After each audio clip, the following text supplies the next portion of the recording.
sizameni ukwenza ngokuhle sizaziphilela lo mhlaba. Make sizameni ukwenza ngokuhle sizaziphilela lo mhlaba. Okay, everyone take their seats. We're about to begin the proceedings, God willing. So, no? God willing, are you okay? We're going to begin proceedings. Okay.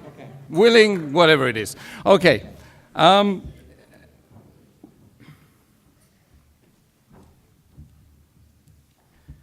start by praising God, the compassionate, the merciful. Assalamu alaikum. Peace be upon the whole gathering. Marhaba, welcome, and thank you all very much for attending this, what I hope will be a seminal debate between our two respected speakers on the left and the right. That's what it's all about. It's about a debate, and it's about us coming together and being, being true to each other. That's effectively what it's all about, right? Yeah? You're in for that? You in for that, man? Good. That's great. Tonight's challenging debate, okay, entitled Islam or Atheism, okay, which makes more sense, is not happening in a vacuum, quantum, no, or otherwise. It's taking place within the context of a world full of human beings looking for answers, in a world seemingly full of Western promise, a world full of information fueled by the IT age. However, IT and we seem to have failed to adequately answer the most fundamental of questions about life, our existence itself, which is, of course, the main core area that we're going to be addressing tonight in this auditorium in London here tonight. I remember, spending a large part of my life asking myself, why am I here? Who created me? Do I have a purpose? Can we be certain about any of these, these questions? And once, I asked a bishop, what's the purpose of life? And he said to me, go and do a theology degree. Right, I'm not telling you to go and do a theology degree. I'm asking you to sit here in a debate for 2 hours with my two honorable guests over here. Was asking a bishop. Yeah, well, I'll ask you later. Well, of course, he didn't know the answer, by the way. Right. That's another issue. But what, of course, we can do to inform our decisions about this debate tonight is to use our reasoning, to use our minds, to use our intellect, and really for us to have an open mindset. Muslim, non-Muslim, Christian, whatever you are, whatever you believe in, we should have an open mindset and really go at this with sincerity. That's really, I'm just asking I'm asking myself first and foremost, right? Because that's tough being an ex-Irish Catholic. Yes, yeah. I didn't think the Catholic Church allowed divorce. Oh, well, that's another story. This evening, two major belief systems, if you like, who lay claim to the truth are going head to head. No matter which side of the fence that you tend to reside on, okay, by the end of the night, that you will be better informed about atheism and about Islam. Hopefully, the world perspectives, the worldview of Islam and atheism. That's what it's really all about. Tonight, how's it gonna hang? Right. Well, we're going to have 25 minutes allotted for both speakers, although I'm told that that's going to change as well. Yeah. Okay? And then followed by a further 10 minutes of, coming back, and then another 3 minutes of coming back, although that might change, Professor, right? And after that, there will be, crossfire, and there's going to be no heavy arms to be utilized in this section, both of you, okay? Although I understand the tongue is a lot more vicious than nuclear weapons. But what we're effectively saying after that is that you lovely people will get the opportunity to ask questions, make observations, hopefully on the topics, right? On the topic that we're talking about. And then there'll be 2 minutes closing remarks, a little presentation after that, and we'll all go home, and we've got to be out of here by 10 o'clock. I would urge the audience not to heckle the speakers, to be polite at all times, okay? And, to listen to each other afterwards as well. We don't want any blood or any fights, okay? And I'm sure that you guys, you understand why I'm saying that. So today, our first speaker, okay? Has this been agreed upon? No, I was told. Okay, good, okay. Wait, you want to go first? I don't care. I was told Will that be was our brother, you say brother, he's a brother in humanity. You're my brother in humanity. He's my brother in humanity and in the faith of Islam. Okay. Okay, fine. It means God is great. Yeah. Okay. So, Hamza Andreas Tzortzis, of course, he's actually Greek, not Pakistani. Please, he in fact is, you can see he's a little bit Pakistani, but anyway. He's a student of Islamic thought, a lecturer, a researcher for the Islamic Education Research Academy, and without further ado, I will call upon him to give his piece.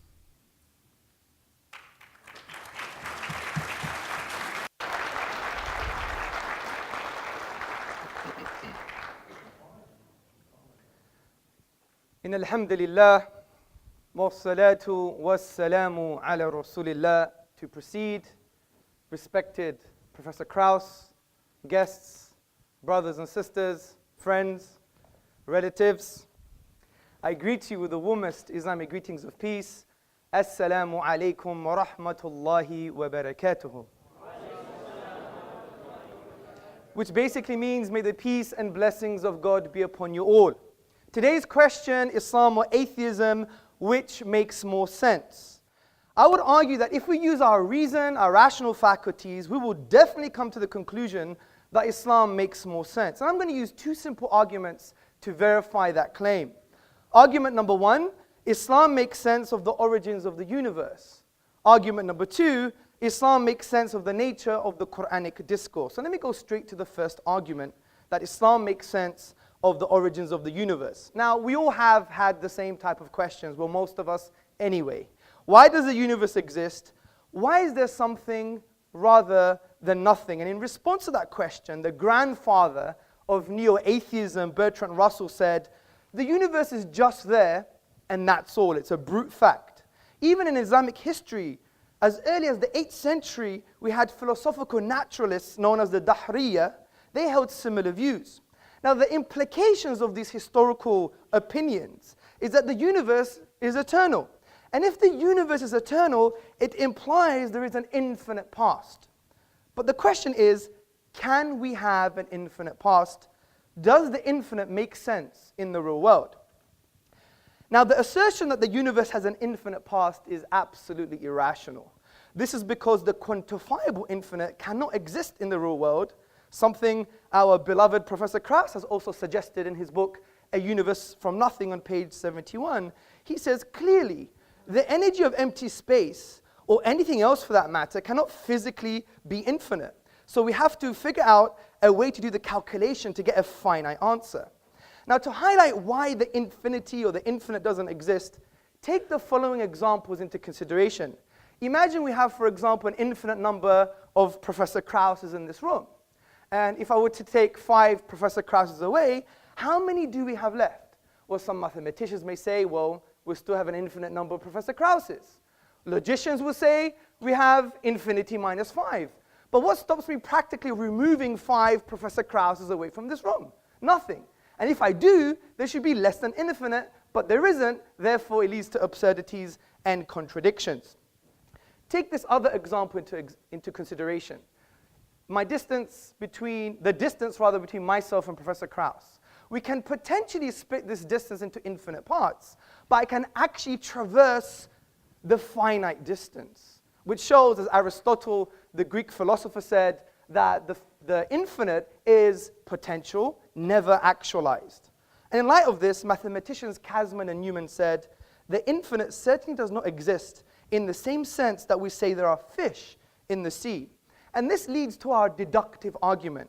Now, for those who don't know, a deductive argument is a conclusion that necessarily follows from its premises. And to deny a valid and sound deductive argument is equivalent of denying reality. So listen to the deductive argument. Number one, an actual infinite cannot exist. Number two, an infinite history of past events is an actual infinite. Therefore, an infinite history of past events cannot exist. Therefore, the universe is finite. Therefore, it had a beginning. Now, this is a deductive argument. But we also have complementary evidence, which I call astrophysical evidence. And I'm not claiming to be a physicist. We have an established, acclaimed academic amongst us, so he could tell us the rest of the story. But what have cosmologists said? They have said, for example, Alexander Vilenkin, in his book, Many Worlds in One, which I believe is a friend of Professor Krauss. He says, with the proof now in place, cosmologists can no longer hide behind the possibility of a past eternal universe. There is no escape. They have to face the problem of a cosmic beginning. And just to note, even Professor Krauss in his book affirms a beginning to the universe. Interestingly, in Islamic thought, this has been discussed at length, and there is a unanimous conclusion that the universe is eternal. It began in the finite past, as the polymath, theologian, Ibn Taymiyyah wrote in the 14th century in his book, As-Safaridiyya, so whatever is besides God, it is all makhluk, all created, originated, coming to be after not existing, preceding by its own existence. Now, since we have shown that the universe must have a beginning, there are 4 logical explanations for how the universe began to exist. Number 1, it was created via nothing. Number 2, it created itself. Number 3, it was created by something else that was created. And number 4, it was created by something uncreated. So let's discuss these together. Could the universe be created via nothing? Well, first and foremost, what do we mean by nothing? By nothing, we mean the absence of something, and in this case, the absence of the universe. Now, why does our definition make sense? This is because we have deductively argued that the universe began, and therefore it was once not there. There was an absence of the universe. This is undeniable due to the deductive nature of the argument. So based on our definition, I think we can conclude that the universe coming into being or existence via nothing is impossible on logical, rational, and I would even argue empirical grounds. You could discuss this mathematically, for example. What is 0 plus 0 plus 0? It's never going to be 3. It's 0. Therefore, the universe could not have come into existence via nothing. As P.J. Zwart in his publication About Time explains, if there is anything we can find inconceivable, it is that something could arise from nothing. Let's go to the next option. Could the universe create itself? Well, this implies that the universe was in existence and not in existence at the same time, which is an impossibility. Also, there's a crude example for you to picture in your mind. Ask yourself the question, can your mother give birth to herself? Obviously not. So we know self-creation is an impossibility. So the next option is, could the universe be created by something created? Well, I would argue as an ultimate explanation for how the universe began, this is illogical and irrational. The universe could not be as a result of another universe, for example, or something else that was created because of the absurdity of an infinite regress. Imagine this universe, universe 1, being as a result of another universe, universe 2, and universe 2 being as a result of another universe, universe 3, and this went on ad infinitum. We would never have the universe today. Hence, the Islamic philosopher and thinker, Dr. Jafar Idris, summarizes this point. He says, there would be no series of actual causes, but only a series of non-existence. The fact, however, is that there are existence around us. Therefore, the ultimate cause must be something other than temporal causes. So I would argue that the final possible explanation, which is the universe was created by something uncreated, is the most rational explanation. And the philosopher Abraham Varghese, in the appendix to Professor Anthony Fleur's book, There Is a God, explains this conclusion in a simple but forceful way. He writes, now, clearly, theists and atheists can agree on one thing. If anything exists at all, there must be something preceding it that always existed. How did this eternally existing reality come to be? The answer is that it never came to be. It always existed. Take your pick. the God or the universe. Something always existed. And we've argued deductively that the universe began, therefore it couldn't have always existed. Now this doesn't mean God exists. It doesn't mean Allah, Buddha, Jesus, Yahweh exists. Of course not. That's a leap of faith. We leave that to the atheists. The point I'm trying to make here is that if we continue with our rational argumentation, using our aql meaning intellect in the Arabic language, as the Quranic discourse says, أَفَلَا تَعْقِلُونَ, do you not use your brains? If we continue using our brains, our mind, we will conclude something quite profound. Number one, that this uncreated creator must be eternal by definition because he's uncreated. Number two, he must be transcendent. As Ibn Taymiyyah, the 14th century philosopher and theologian, said, he must be distinct and disjoined from the universe. For example, if I were to create this lectern, do I become the lectern? No. Number three, this uncreated creator must have a will, because if it's eternal and brought into existence a finite effect that began, like the universe, he must have chose the universe to come into existence. And a choice indicates a will, and a will indicates it can have a relationship with sentient beings in the universe. Number four, it must be powerful. It created the atom, for example. If you split the atom, ask Professor Krauss what happens. Fifth point, it must be perpetually knowing, because if it's eternal and it established laws like the law of gravity, it implies it's a lawgiver. So therefore we can make the inference that it's perpetually knowing or perpetually intelligent, because it's eternal and created laws in the universe. Finally, it must be one. If we use the rational principle called Occam's razor, and by the way, many people don't understand Occam's razor, and I think Professor Krauss doesn't understand Occam's razor either when I read his book, but he could debate with me later. Occam's razor is not about physical causes, by the way, which has been misconstrued as a straw man in the Kraussian fashion. Basically, Occam's razor is that you must have a simple explanation, but also you must have the most comprehensive, which means what? It actually means that it has to have greater explanatory scope and explanatory power, because it can be complex, because it may deal with most of the questions. But concerning this reality about the oneness of the divine, the argument that the creator must be one is simple and far more comprehensive. If you say 2 or 3 or 4, then it's not simple anymore, and it doesn't answer all the questions. In actual fact, it creates far more questions than it answers, such as, how do 2, 3, 4 causes co-eternally exist? It doesn't make any sense. So I think we've concluded what the Quran concluded 1400 years ago, that there is a creator, he's one, he's unique, and he's transcendent. As the Quran says in the 112th chapter, say, he is God, the one, the unique, God, the eternal, absolute. He begets not, nor is he begotten, and there is nothing like unto him. Now, before I move on to my next argument, I really want to have a nuanced discussion, a very nuanced discussion, which means if someone offers to talk to you, you have to talk to them back. And I wasn't offended, but I found it slightly childish when I asked someone in this room for us to have a chat, and he wouldn't have a chat with me, which I think is not very nice. But that's another story. And I want to do with some contention so we transcend this kind of what I would call atheist cliches. So what's the first atheist cliche? The first atheist cliche, I call it the Professor Krauss nothing cliche. And if you read his book, you will see that Professor Krauss was a highly acclaimed academic. I mean, I am nothing compared to him. That's true. He's right. 1 second. By the way, him making a statement is not an argument. I don't know why you're clapping like someone who's obedient slave. 1 point. Please, I have a time to keep. So, in his book, which I really like his book, I like his style, I like his rhetoric, he wrote in his book, A Universe from Nothing, he said that nothing is nothing with italics. And essentially what he's trying to say, he's trying to change the label nothing, which in the English language is a universal negation. But he's saying nothing is actually something, which is a quantum reality. Now this is quite bizarre. And that's why you have to study philosophy, because you need to make conceptual distinctions. For example, imagine I was in the hallway and I said, I met nobody, and they gave me directions to this room. Or imagine if I said, for example, yesterday my wife made a great lunch, and it was nothing. Nothing tastes great with a bit of whipped cream. I mean, does this make any sense? And Professor Krauss' use of nothing is actually something. He also says in his book in page 80, our universe will then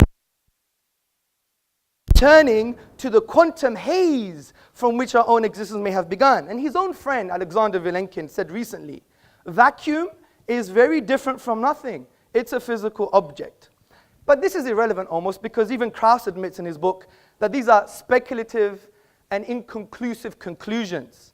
Because he says, I stress the word could here, because we may never have enough empirical information to resolve this question unambiguously. So I do respect what he's trying to do, but you would never take an inductive argument over a deductive one. Only someone intellectually challenged would do that, in my humble opinion.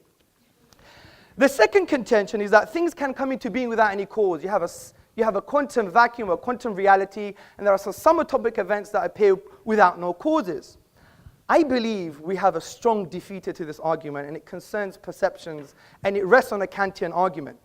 Now, I can order my perception in this room. I could see this very handsome young man.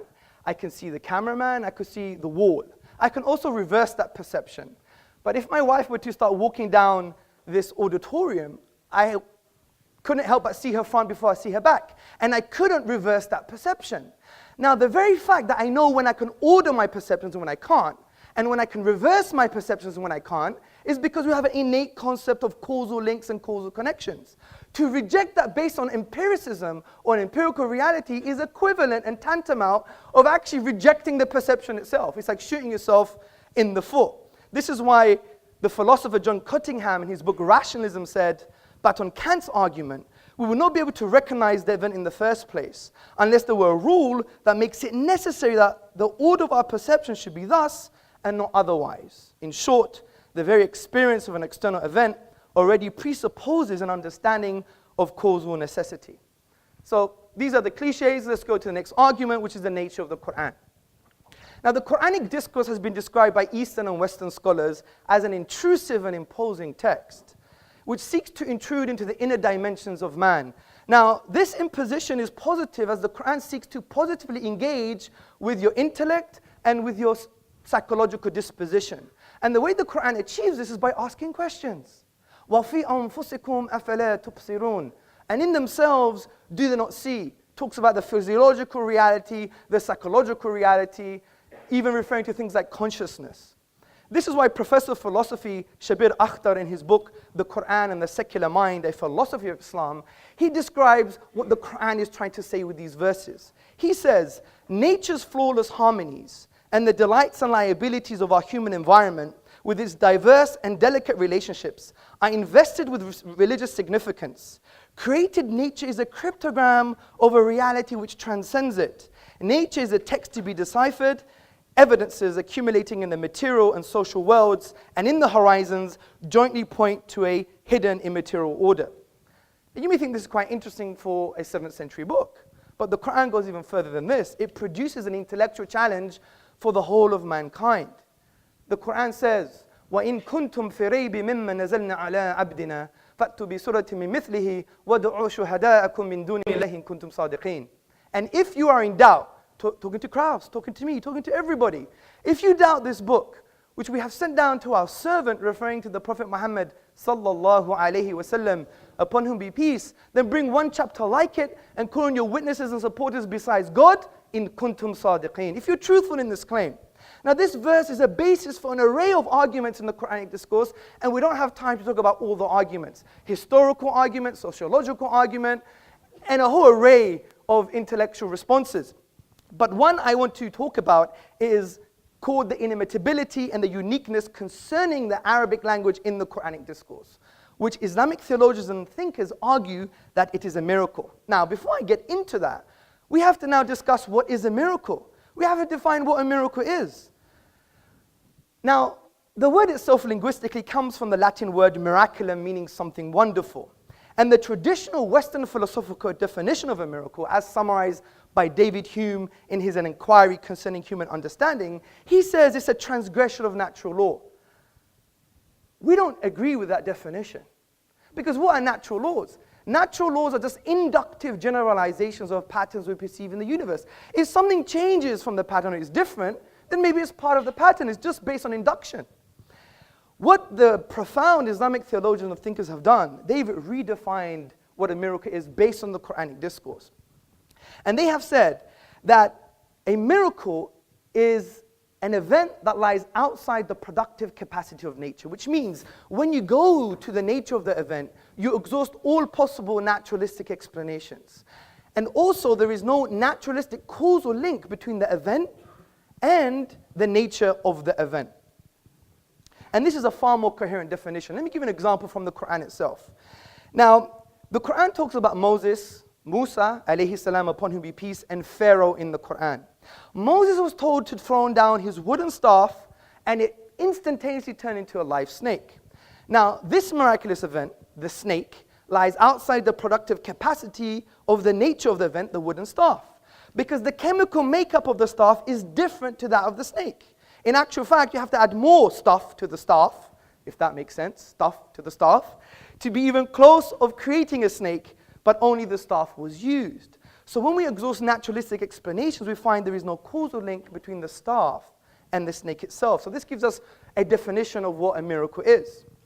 Now this applies to the Quran's use of the Arabic language, because the Quran cannot be described as any of the literary forms of the Arabic language, which include saj'a, rhyme prose, mursal, straightforward speech, maqama, a combination of metrical and non-metrical speech, and the al-bihar, the 16 rhythmical patterns of classical Arabic poetry.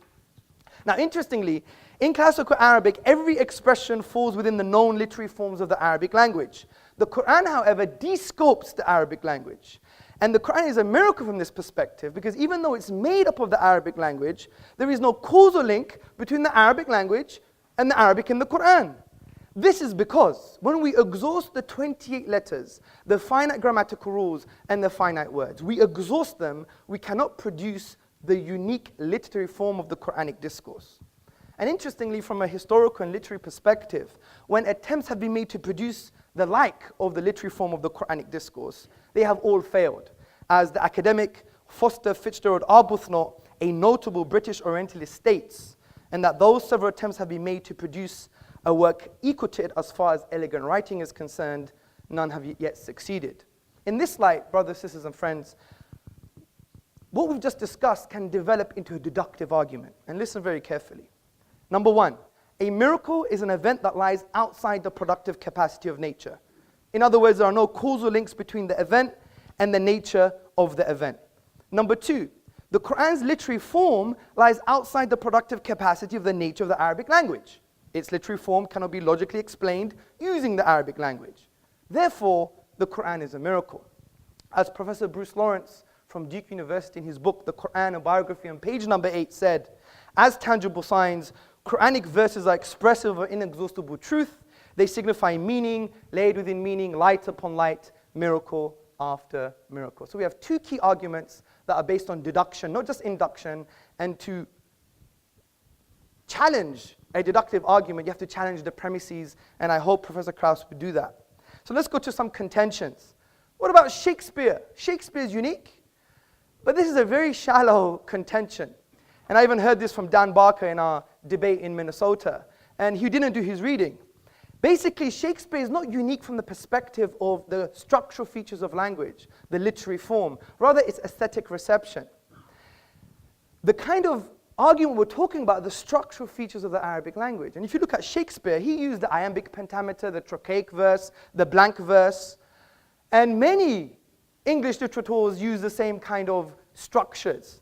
And if you go to the book, the Oxford Dictionary of National Biography, you will see that Shakespeare has been compared to Francis Beaumont, John Fletcher, and other playwrights. So he's not unique or inimitable from the perspective that we're talking about. Finally, the last contention is, but I'm not an Arab. How would I know?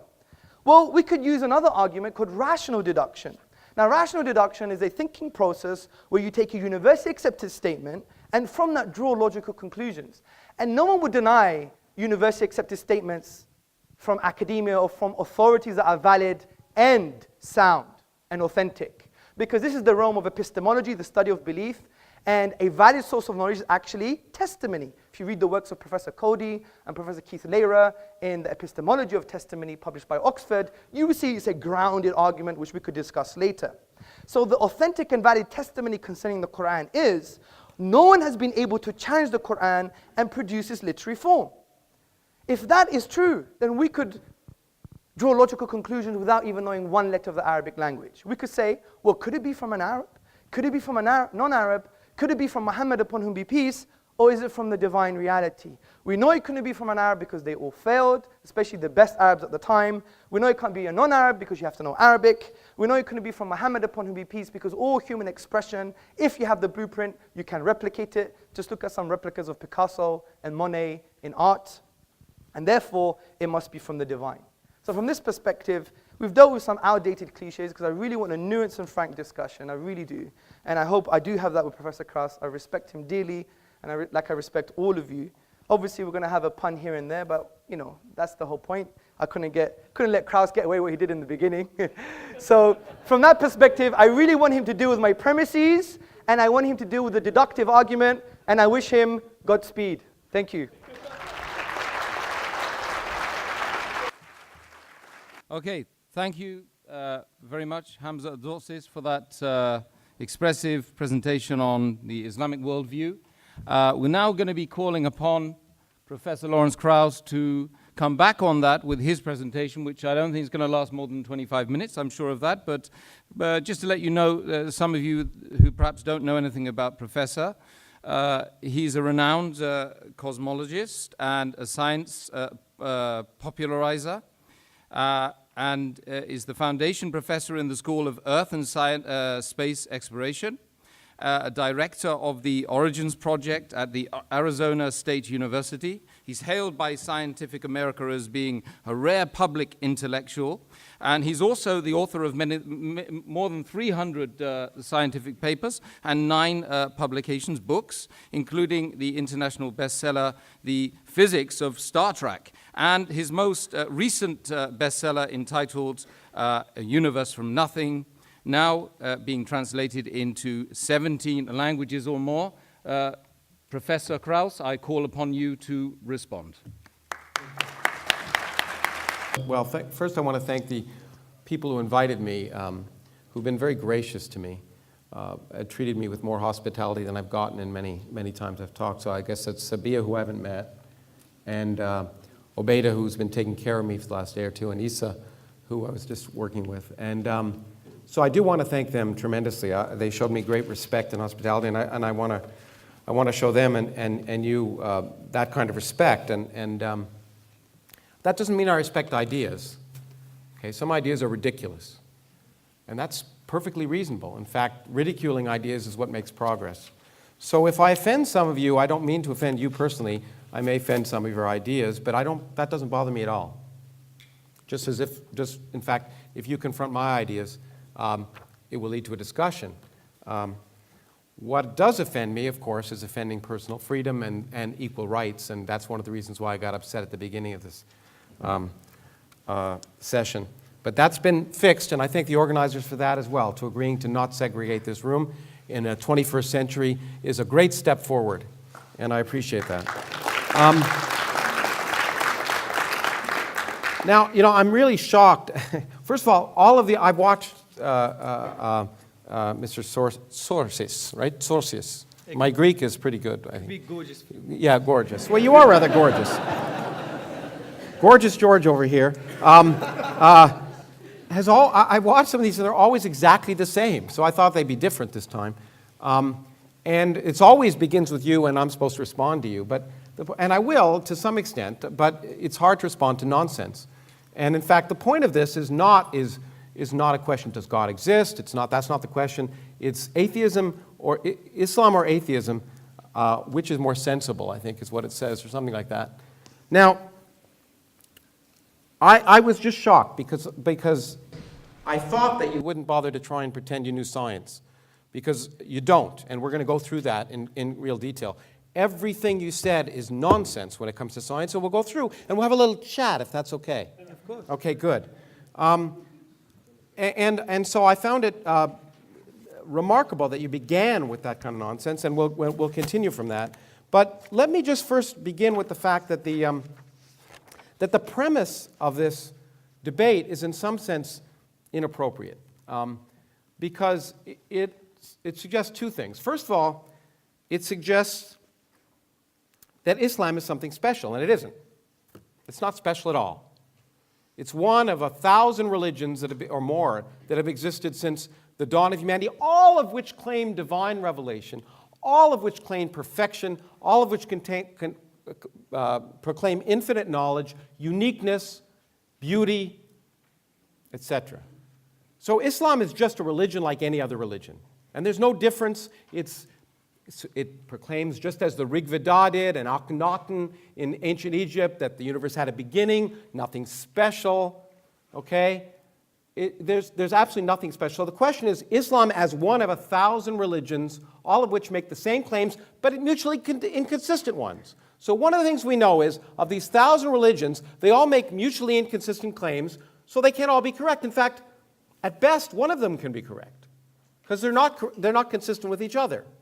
So that means a priori, just a priori, and I know like that, you like that term instead of a posteriori. I've heard you say that. A priori, Islam has a probability of 0.1% of being correct, because it's just one of 1,000 religions, and one of them is, at most is correct. But since they all make the same claims, it's probable that none of them are correct. So treating Islam specially is inappropriate. Then atheism is somehow, as has been described, speaker, a belief system. It's not a belief system like Islam or Judaism or Christianity or the Norse myths or Zeus or Thor or any of the other myths that have been created throughout human history. All it's saying is, it's not a belief system. It's saying, you know what? We don't choose to believe that stuff because it's not sensible.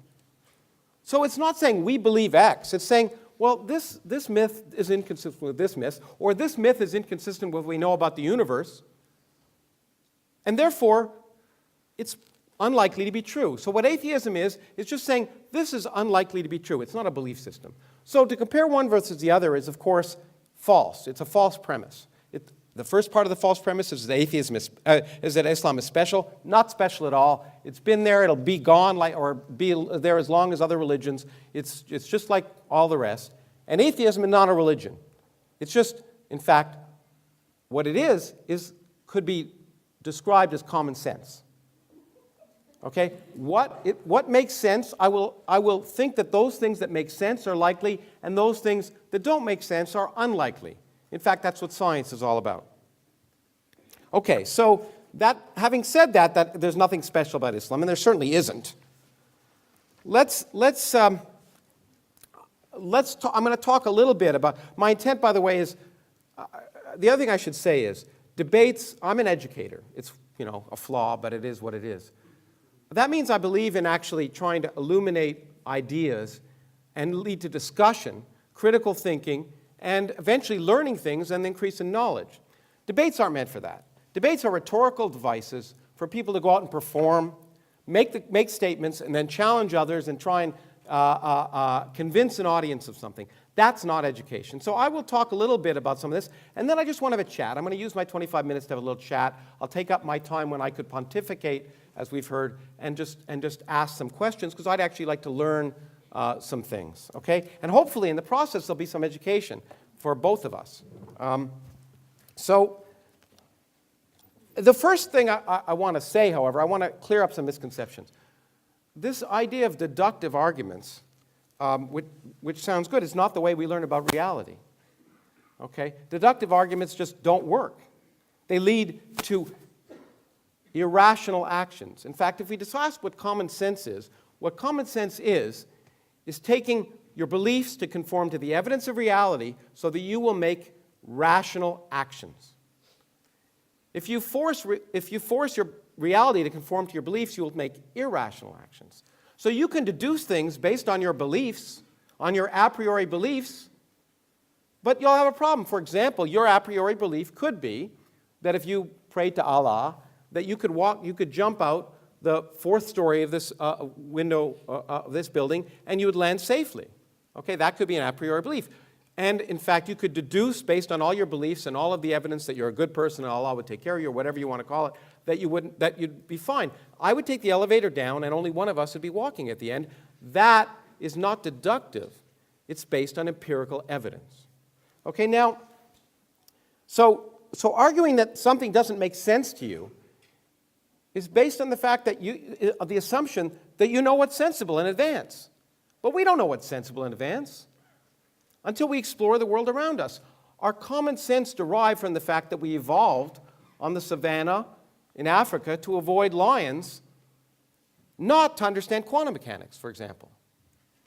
As I've often said, common sense, our deductions might suggest that you cannot be in two places at once. That is crazy. But of course, an electron not only can be, but it is.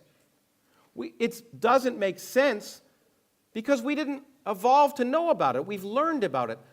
We force our idea of common sense to change. It's called learning. Some people would rather read an ancient book than learn. And this has been a very good evidence of that. For example, to say something is inconceivable just means you can't conceive it. But the great thing about the universe, and the reason that I do science, is that the universe has a much greater imagination than we do. In fact, there are more things in heaven and earth than are dreamt of in your philosophy. And that's what's wonderful about the universe. Things that are inconceivable happen all the time. And what that does is that expands our mind. And expanding our minds to conform to the evidence of reality is common sense. And that's what, when you call atheism, that's what that is. That's just saying, I'm going to accept the evidence of reality, and if something seems like it contradicts the evidence of reality or is irrational, I should question it. Now, there are a lot of ideas which gorgeous George over here, no, Mr. Tzortzis. Tzortzis. I've been to Istanbul and I'm trying to learn Turkish, but Tzortzis, Mr. Tzortzis. It's okay. Do you speak ancient Arabic, by the way? I could read and do a bit of grammar. A bit of grammar. You don't speak it then? No. So your presumption that it's beautiful ancient Arabic is just a presumption. You actually don't know what you're talking about. No, it's not. Okay. I'll respond Okay. I just wanted to ask that question because I don't speak Turkish. I wanted to see if you spoke ancient Arabic. Well, I just want to ask, do you speak ancient Arabic? Yes, I do. Fluently? No, but I do speak it. Okay, but not fluently. كيف حال?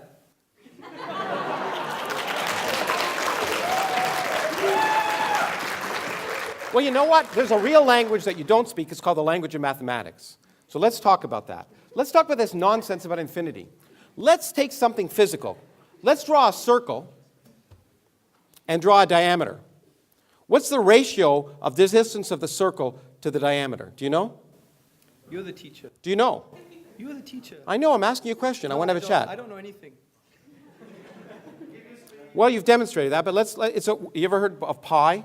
Yes, I have, yeah. Oh, do you know what it is? 3.1 for Christine, you said. How many decimals does it have?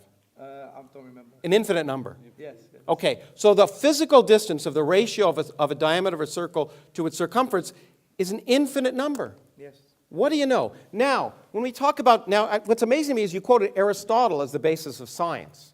Of course, Aristotle was the one that told us objects fall in proportion to their weight because he actually didn't do the experiment. He deduced it based on what he wanted. Galileo, of course, did the experiment, right? And we know, let's do the experiment here in front of you. So I'm going to take this object and this object. Yes. Aristotle would tell me which would fall first. Will you tell me which would fall first?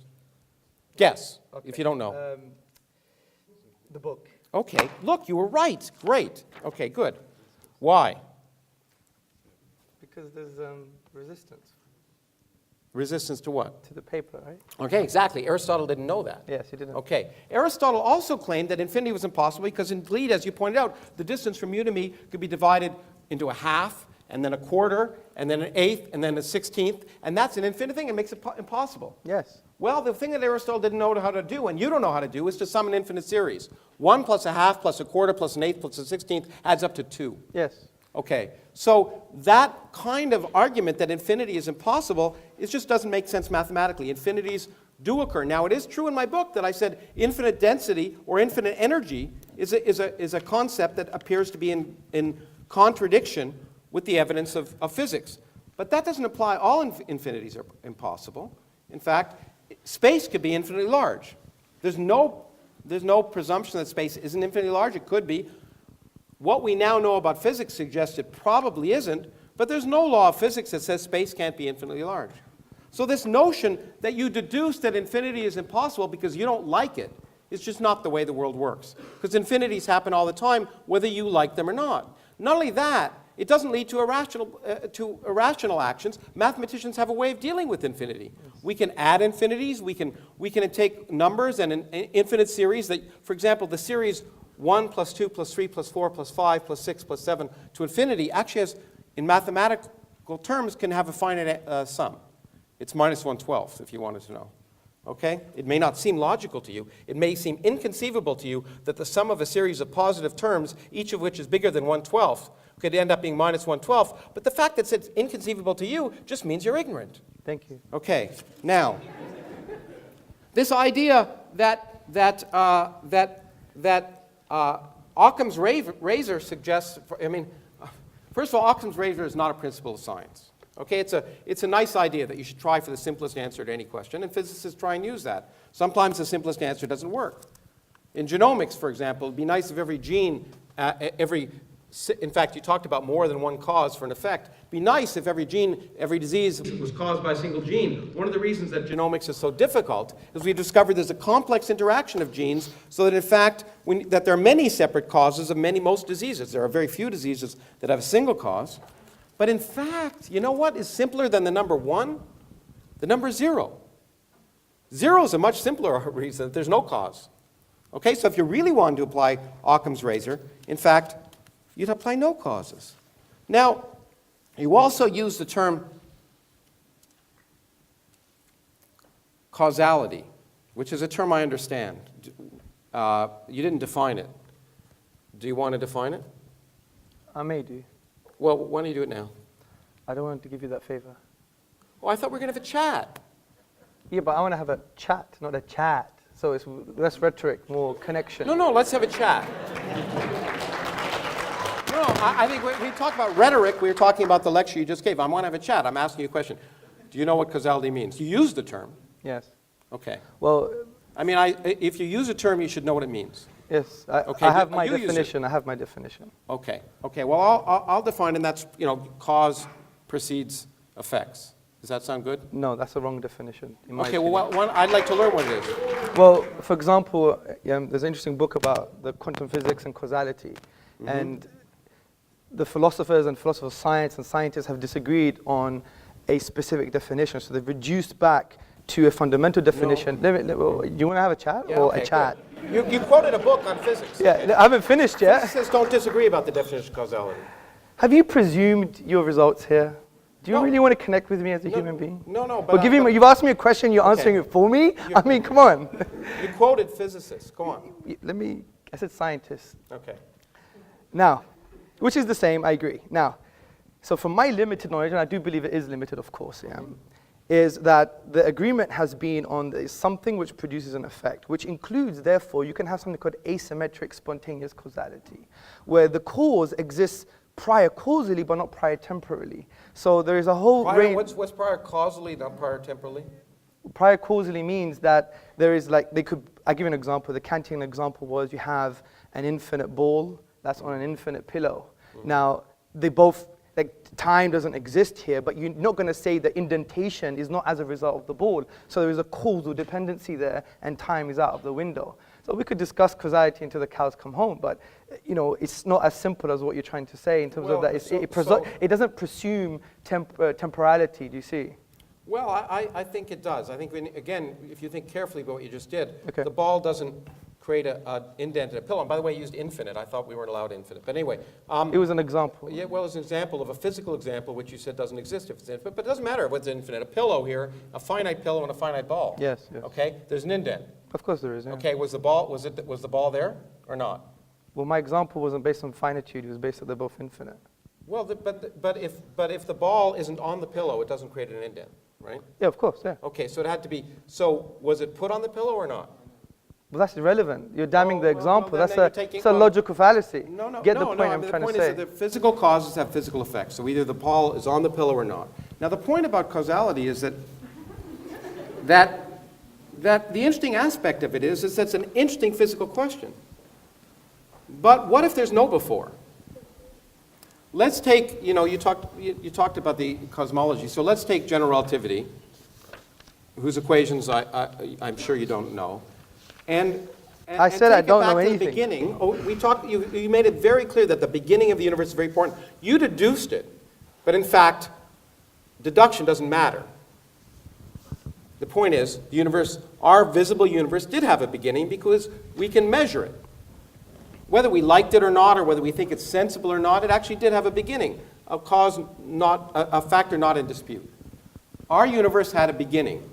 Now, however, the laws of physics tell us, right now, if we extrapolate back to the beginning, that that if we took it at face value, that time didn't exist before t equals 0. So if time doesn't exist at all, the sense of cause doesn't even make sense. And this is the key point. In science, we have to realize that our common sense notions sometimes go out the window. When we observe effects, they have causes. But at the beginning of time, when time itself may have come into existence, then that question becomes a bad question. Philosophers can debate it, people can write it down, but it doesn't matter. Now, the other thing I will say is you've somehow talked to me about the fact that the Quran as a literary document is different than other literary documents. And you've given some arguments that I understand. What I actually did this the other day because I've seen you give this talk a gazillion times. I actually input in a computer a lot of Arabic words and asked them to produce it at random. And I produced 2 sentences from the Arabic from the Quran in 11.6 seconds. My computer speaks neither Arabic nor is Arab, but produced those incredibly divine words. Now, the other question, of course, I would have is, and this is a common sense question, is why did God choose Arabic, or Aramaic, or Greek? I mean, doesn't he speak English? Or the Americans always think he does, which is why they invented the Mormon religion. So the question I want to ask is, what makes sense is to ask not the details of the Quran, which I don't want to dwell on, because it's just one of 1,000 different religions, all of which make the same claims, and all of which, if you look at them a priori, are equally ridiculous from an a priori common sense notion. For example, and I got this from my late friend Christopher Hitchens, is it sensible to assume that humans evolved in their present form somewhere between 250,000 to 1 million years ago? So you have a God who creates a universe and has 4.5 billion years of life evolving, and then Homo sapiens evolve and live in incredibly awful conditions and for 250,000 years, and suddenly, in the middle of the desert, in a cave where no one can see it, he takes some poor schmo and says, I'm going to tell you the truth. And not only that, I'm going to allow you to save humanity. And in fact, if people don't believe you, they're going to go to hell for eternity. And we can talk in great length, in great sadomasochistic length about the torture they're going to have, and we can all enjoy it. Now, what about all those poor 250,000 years of people, of real people who were struggling to exist and survive, those poor people who were existing before that God decided to give his revelation to Muhammad? Why that? Why would a sensible God wait that long? And of course, the interesting question you have to ask is, why are the revelations always done when no one can see them? If you're asking a court of law, you'd say, well, you know what? It just doesn't make sense. Why don't once it doesn't call down from the sky so everyone can hear them? Why is it always given to people in private who then claim they've had a revelation? Now, why should I believe Muhammad's revelations any more than anyone else's? In fact, there's a young woman in the United States, in my country, who, as you know, had a revelation. You may know this. She had a revelation. God told her to drown her 4 children in a bathtub. And she did. Because God told her. She heard it. She heard it. She had a revelation. It was real. She heard words of incredible harmony and beauty that she'd never experienced before in her life, and she drowned her 4 children. Okay, now she's in a mental hospital for good reason. Because there's no evidence, that a sensible person would believe to suggest that God was telling her to drown the 4 children. Now, let me ask you, do you think Sharia law should be instituted? Oh, it depends how you define Sharia law. Do you know anything about Sharia law, sir? Well, I was going to ask you about it. I will teach you in the next round. Okay, good. Do you think, for example, that blasphemers should be punished? Blasphemers meaning? Maybe if I say, let's just say, and forgive me, let's just say I say that someone who married a 9-year-old girl is a pedophile. Yeah. And maybe that person is a prophet. Is that a blasphemer? Is that worth being punished for? Well, I think you should be educated first and foremost. No, maybe, I'm not saying it happened. But let's say I said that, I made that claim. Should I be punished? In a court of law with justice, there will be a form of punishment, yes. Okay. So what about if I openly questioned the existence of God? In fact, said openly and preached in a room that there's no God. Is that worth punishment? This is full in our history. We don't have a problem with intellectual debate and dialogue. Okay. I even mentioned the 8th century Dahriya. So if I say that Allah is not God, but Thor is God, and people should worship Thor, and I go and that it's not blasphemous. Well, it's wrong and it's Okay. childish, but I will have a discussion. But it's blasphemous to suggest. Is it blasphemous to suggest that Muhammad isn't a prophet? Well, from an Islamic perspective, but you have to understand there's a difference between public intellectual discourse Okay, so and great, being okay. deliberately rude. Okay, well that's. But we'll all great. fall for intellectual discourse as per this big debate. Oh, but you say I should be punished if I suggest Muhammad was a child molester. That's No, the no, punishment. I wasn't saying that. Didn't you say that? What I'm saying is, in an Islamic law, for instance, if you were to speak about something like this, and you would be taken to a court under certain conditions, Then I would be punished. there may be a punishment. But generally speaking, it would be more edifying and educational. But rather should there than- be punishment? That's what I'm asking you. Should there be? Oh, you're asking me if there Yeah. should be punishment? I think we should follow God's law, of course. So there should be a punishment. I think there should be a punishment if you're deliberately harming For- anyone else. For openly questioning. Well, John Stuart Mill For had the openly same questioning or opinion. Openly ridiculing. No, there's a difference. Don't straw man my positions. Okay, let me take a more clear example. You're straw manning my Say you're a positions. homosexual man Yes. and you have sex with another homosexual man. Should that be subject to punishment? In the private home, it's outside of the Sharia law. If they did it in public, which doesn't even happen where you're from, then there's a different story. What would the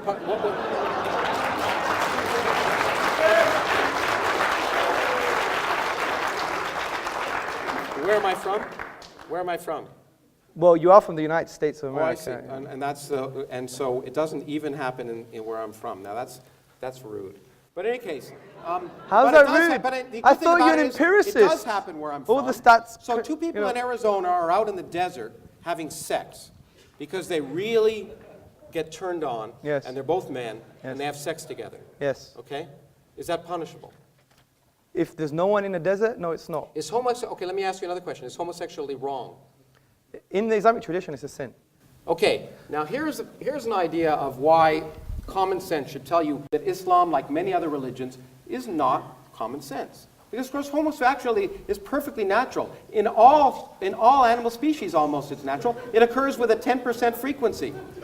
Okay? In fact, there are good evolutionary reasons for homosexuality. So in that sense, there's no reason and a fundamental... Why would a God who thought it was a sin make it natural among all species? I don't think the sheep, by the way, which 10% of sheep are long-term homosexual relationships. Okay? Why would a God who thought it was a sin create sheep who don't have a soul, who aren't able to think about it, be homosexual?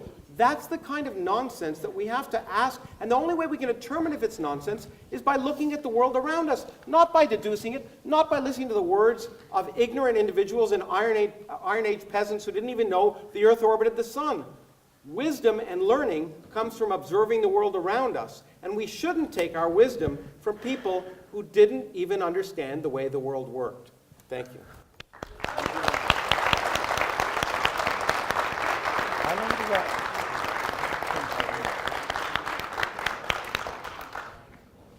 Professor Krauss, thank you very much for your presentation on the atheist worldview. It's not a worldview. I think repeated it was actually more like a dialogue, nice to chat between you two guys. Actually, Yes. I was wondering whether I should jump in and stop you guys. You know. Anyway, I'm sure Aristotle and Plato did the same thing.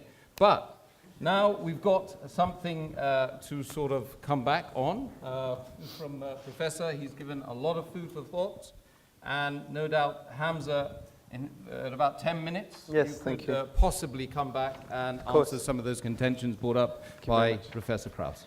Thank you very much, Professor Krauss. Audience, first and foremost, I think most of what he said was a red herring. A red herring is this very smelly fish that you pull across the path of running dogs.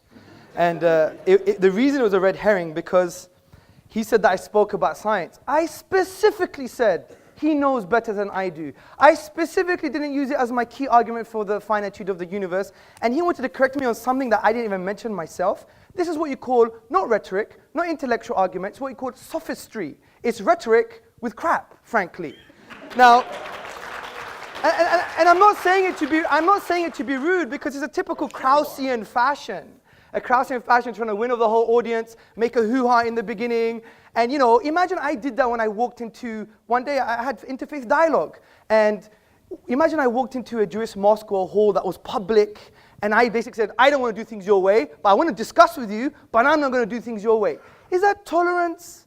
Is that how you connect with other people? He wants to know about our tradition, but he won't even ask them, why do you have this? And another straw man, justice and equal rights. You think they're saying that because they don't have any justice or equal rights? My wife is up there, ask my wife. What's the matter with you? See, these presumptions from Fox News, you're an academic, but when you talk about Islam, it's based on the Fox News narrative, and I'm going to expose this in a minute. Now, the first point I want to make.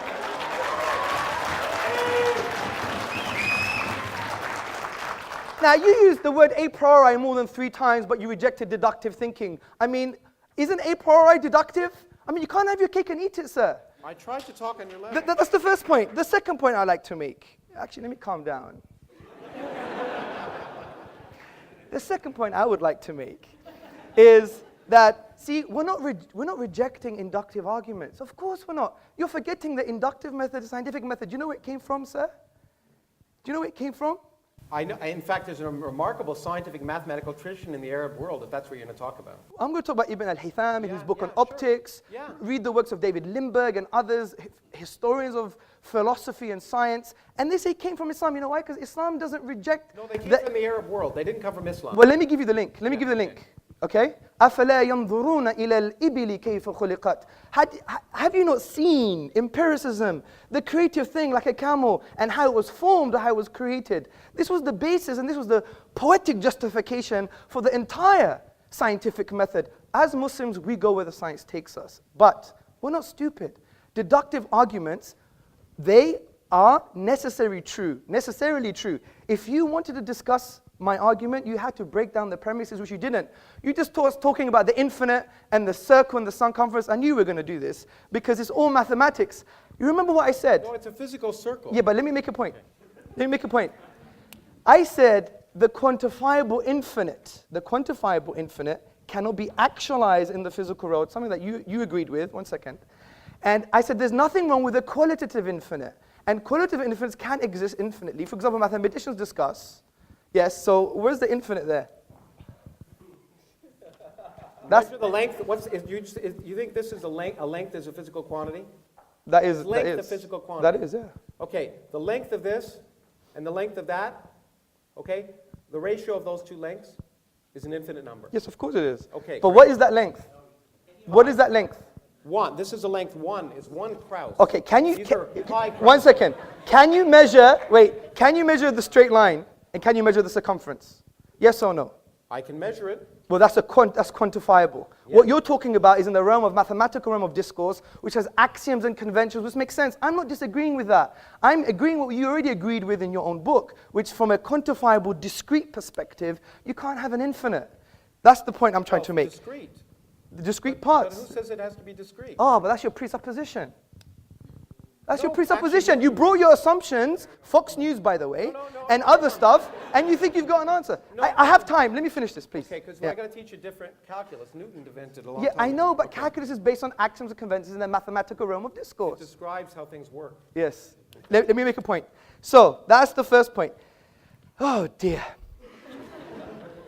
Okay, then you spoke about, for example, 0 is simple as Occam's razor. Again, you've misconstrued what Occam's razor is.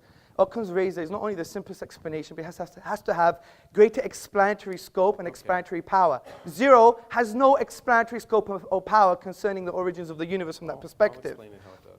The other point I like to make is you spoke about, for example, hell and justice, and look at all these people that are going to hell. Again, Another huge straw man. You've misrepresented Islamic theology. We have a very nuanced theology, sir. I think the best thing to do, if you were sincere, you would have said, you know, Hamza, I don't get this. I haven't read this before. I'm just making my own mind up because I watch videos of Christopher Hitchens and he's an authority to me. I don't know much. Can you tell me what Islam says about this issue? That would have been better, wouldn't it? But again, it's a straw man. And when it comes to things like hell, we believe God is all just and all merciful, okay? No one disagrees with the concept of punishment, okay? You're not going to disagree with the concept of punishment, are you? So when it comes to people who haven't heard about Islam, there's a whole array of theologians like Ibn Taymiyyah and Al-Ghazali who said that there's going to be another form of justice for them. They may be tested on the Day of Judgment based on other prophetic traditions. It's not as simple as that. Okay, homosexuality is a sin. Again, you try to put words in my mouth, and that's not nice. That's not nice. I asked you questions. I didn't. You did, but I don't know if you try to answer them for me, which is quite interesting.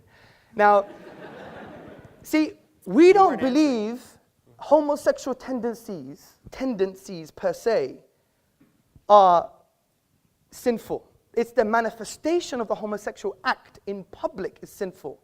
Because we believe in our theology, let me just make the point, that we're given a package. We all have tendencies. People have tendencies, you know, the polygamous, for example, or other people have tendencies that may be seen negative or taboo.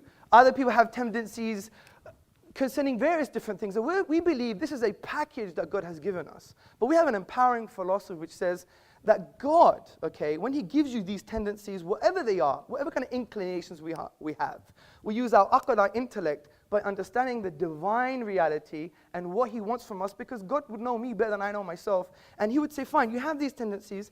This is how you shape them. This is how you control them. Like, we don't believe in, like, we should be agitated purely based on the bestial aspects of man, whether it's heterosexual or homosexual. And by the way, you know, saying off to your mother is equivalent major sin as being a homosexual. So the point I'm trying to say is we don't condemn people per se. We don't say, you know what, I'm going to kill you. We appreciate every human being. They have spiritual needs, but we're not gonna make up our own religion. We're not gonna follow the Kraussian religion, whatever he says. We're gonna follow the divine reality. If he says homosexuality is a sin, it's a sin. Just like drinking alcohol is a sin for the Muslim, or for example, being harmful to human beings is a sin. Right? Just because I have a tendency and I'm a martial artist and I want to harm people, does that mean now, you know, God is wrong just because I have that tendency? I mean, that's not right. Anyway, I'm still looking for some strong counter arguments you made to my points. There were no points to actually make any counter arguments. Well, there were, because you didn't. Okay, let's just put it simply. Infinity doesn't exist. Yes, it does. Okay. You didn't. No, I said the quantifiable infinite doesn't exist. I agree the infinite exists. Again, another straw man. The point I'm trying to say is this. We have a deductive argument that the universe is finite. If it's finite, it began to exist. If it began to exist, there are some logical possibilities. Please entertain those logical possibilities. If not, it's equivalent to you coming to my house, having a coffee, I'm talking to you, but you're talking to the window. And I know you have better morals and manners than that, because I know you're highly respected. And we do all respect you in some paradoxical way. But the point is, the point I'm trying to say, Professor Krauss, is that I think it's only fair if you want to pick and choose from the Fox News narrative that you actually trying to change that stance and say, right, what does Sharia law say? Do you have a book of Sharia law at home? I asked you so I could learn. No, but you were telling me. Do you have a book? Okay, do you have a book on Sharia law? No. And you make judgments, and okay, I have a book on atheism. I think it's based on nonsense. Great. But I give you the intellectual epistemic respect to read your worldview. But you've come here my book is a book on blasé, atheism. It's a sorry, book on science. you've come here blasé, almost arrogant, I don't want to judge you, and saying, you know, it's all rubbish, I'm not going to take any of his arguments, I know better than you, which you said that, and I do agree in physics you do. And you've come here making judgments on Sharia law. You don't even have a book on Sharia law. That's why I asked questions.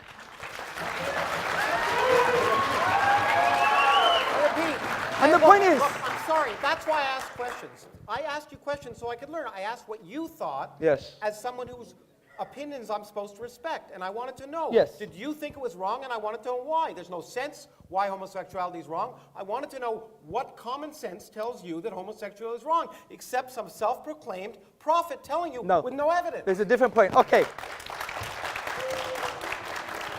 Okay, let me ask Professor Krauss a question. Why is incest wrong? It's not clear to me that it's wrong. Okay. It's clear to me. There's an evolution. No. Listen to me. Listen to me. Wait. Let's give him the respect, please. He's got a You justification. ask me a question, and if you want me to answer, I will. Yeah, of course. Do it. Okay. The point is, most societies have a taboo on incest, and it's an empirical one. Generally, incest produces genetic defects. Yes. Okay. And so in general, there's a physiological reason and a societal one why incest is wrong. Yes. Okay. But if you ask me the question, is it? And this is an interesting question. We are by the way, there's an ingrained incest taboo in almost all societies for that reason. Sure. Because societies want to persist, so it works. But if you ask me a priori, for example, the question, if a brother and a sister loved each other and used contraception, is there something absolutely morally wrong about that? And that, by the way, and it was once, and they went off and it didn't affect anything else, I'd have to think about it because I don't think there's any absolute condemnation of that fact. If they love each other and care for each other and they go off and it doesn't affect anything else, okay. Would I recommend it? No. Would I be particularly happy about it? But would I be willing to listen to those arguments? If they were rational, maybe. Okay, good. So, see, this is precisely the point I'm trying to make, Professor Krauss, is that I find it quite interesting. Someone who adopts an atheist position would have strong moral judgments about a religious tradition, whereas your moral judgments, at best, are relative and subjective. Now, when you look about moral theory, from an Islamic perspective and a religious perspective, you see that objective morals, like even pointing the finger and saying, you know, you're wrong, you're nonsense, Sharia law is backward, these kind of strong emotive things, I think we can only be that emotive and strong in an objective sense if you have God as a grounding for your objective moral values. Because if you take God out of the picture, he's the only concept that transcends human subjectivity. Social pressure, you know that doesn't work. Look what happened in Nazi Germany. You know, for example, evolution makes it end up being ephemeral and empty. If you look at the philosopher of science, Michael Rules, he said, you think loving thy neighbor as thyself is like you're referring above and beyond yourself. But essentially, it has no true meaning. It's just a product of survival and reproduction. So from this perspective, you don't have an ontological grounding for objective moral truths. The best you could do, what a lot of atheists have done, is, well, we believe in moral realism, which is moral truths are just moral truths because they are. Well, Islam just is, and the Prophet Muhammad upon whom peace just is, and the Quran just is. That's not an argument. So the reason I asked you that question, sir, was to say, how on earth, from an intellectual perspective, can we point the finger at religions from a moral perspective? And especially today's been, the irony is, most of your articulation against Islam has had a moral vibe to it, not a rational one, because you didn't deal with the premises of my argument. I did. No, you didn't. You talked about infinity. And I talked about causality, infinity, the words that you were throwing out. Yes, and what did you say about causality? I said, in fact, that it's quite likely that beginning of the universe causality isn't a good question. But if you understood the physics, you'd understand it. Your presupposition of causality... No, it's not my presupposition. It is. It's time doesn't exist. Yes. Space doesn't exist. Okay, think about the statement, something produces an effect. Mm-hmm. Where is time as a definition there? Produces. No, it could be atemporal. What do you mean atemporal? You explain to me clearly what you mean in a physical way. And okay? Don't just give me English language. Give me a physical example. Okay, let me give you, like your nothing is a physical example, yeah? Well, you haven't described what my nothing is yet. You read the preface, like a number of people did, but I don't know if you got very far. Actually, I read the whole book. I liked it. What's my nothing? Your nothing is... What is my nothing? Your nothing is quantum. No. It is. No.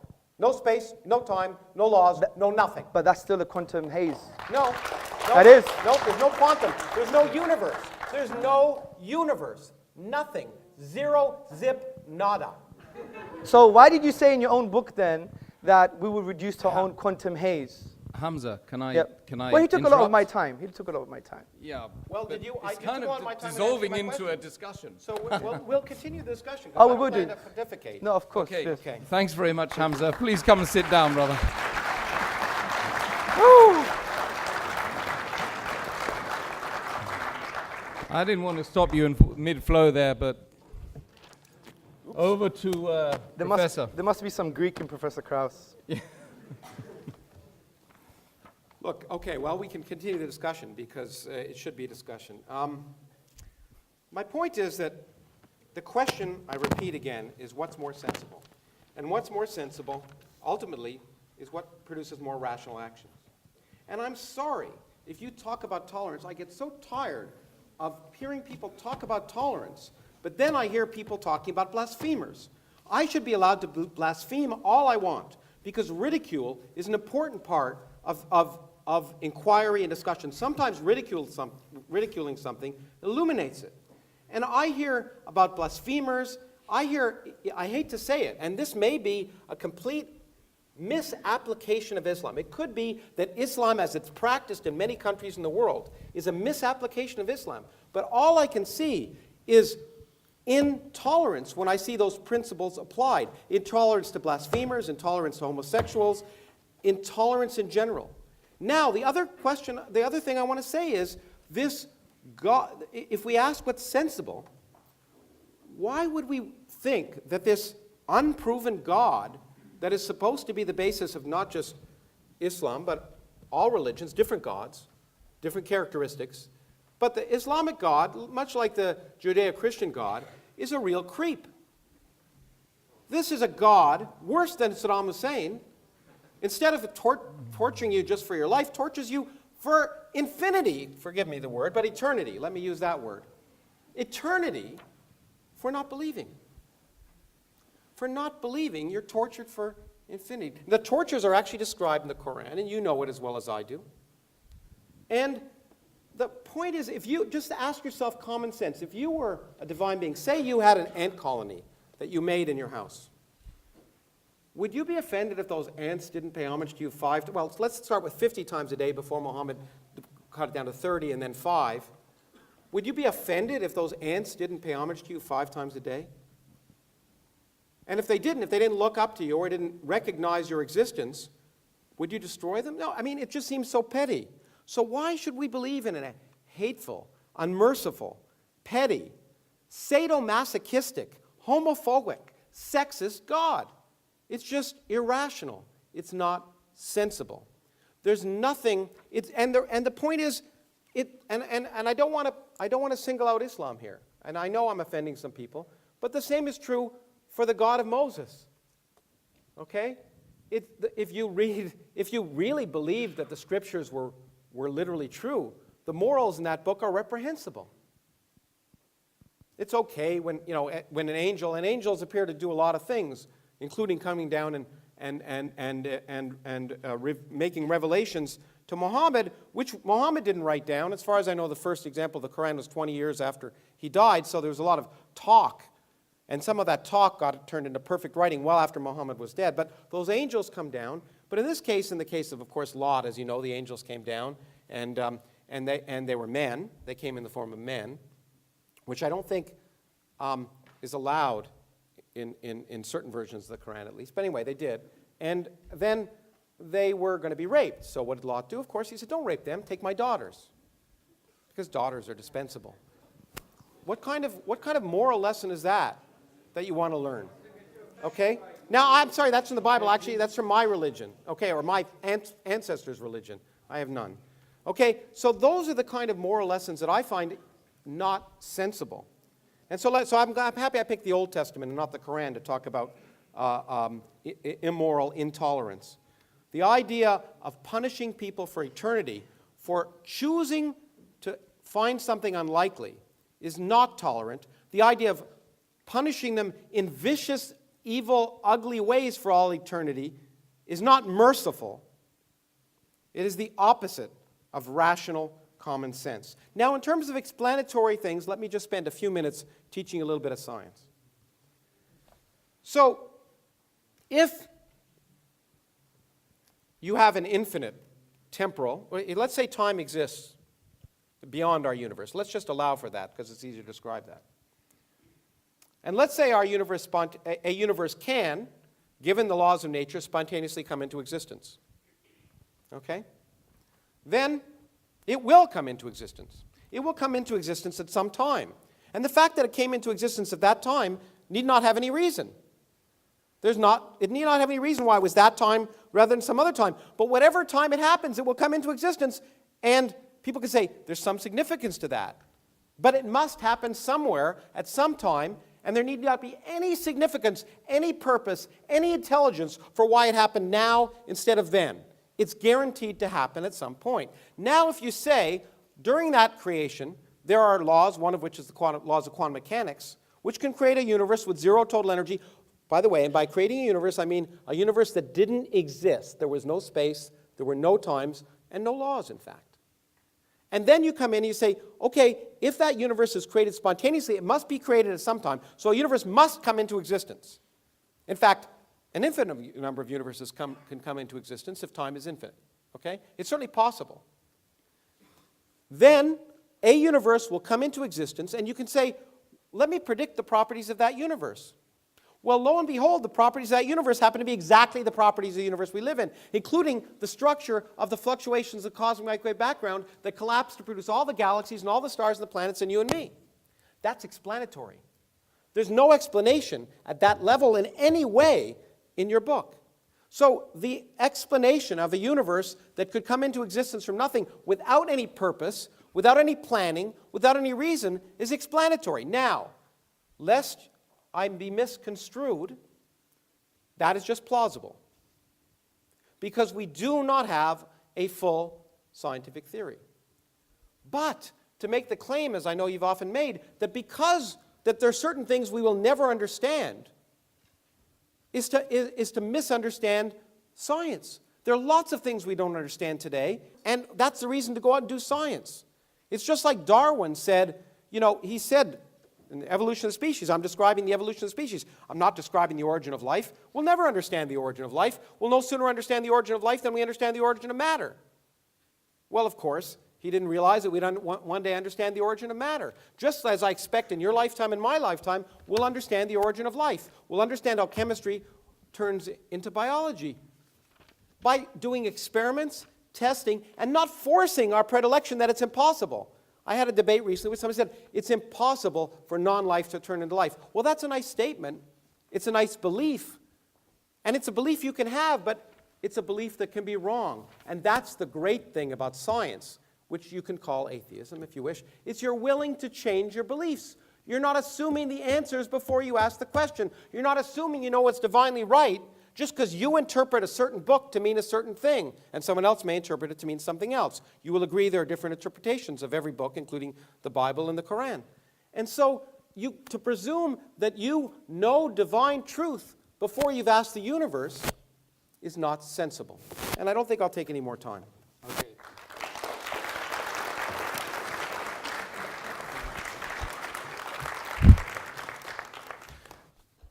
Thank you, Professor Krauss. Now back over to Hamza. 3 minutes it will be, thereabouts. Thank you, Professor. Thank you very much for your presentation. Now, I really want you to try and address some of my arguments. You produced something about with the Quran, but if you were attentive to my argument, the Quran says bring a chapter like it, not 2 verses from different chapters. So again, it was a straw man of the articulation of what the Quranic miracle was. And I could spend more time maybe during the Q&A to explain what that is, but I specifically said bring 1 chapter like it.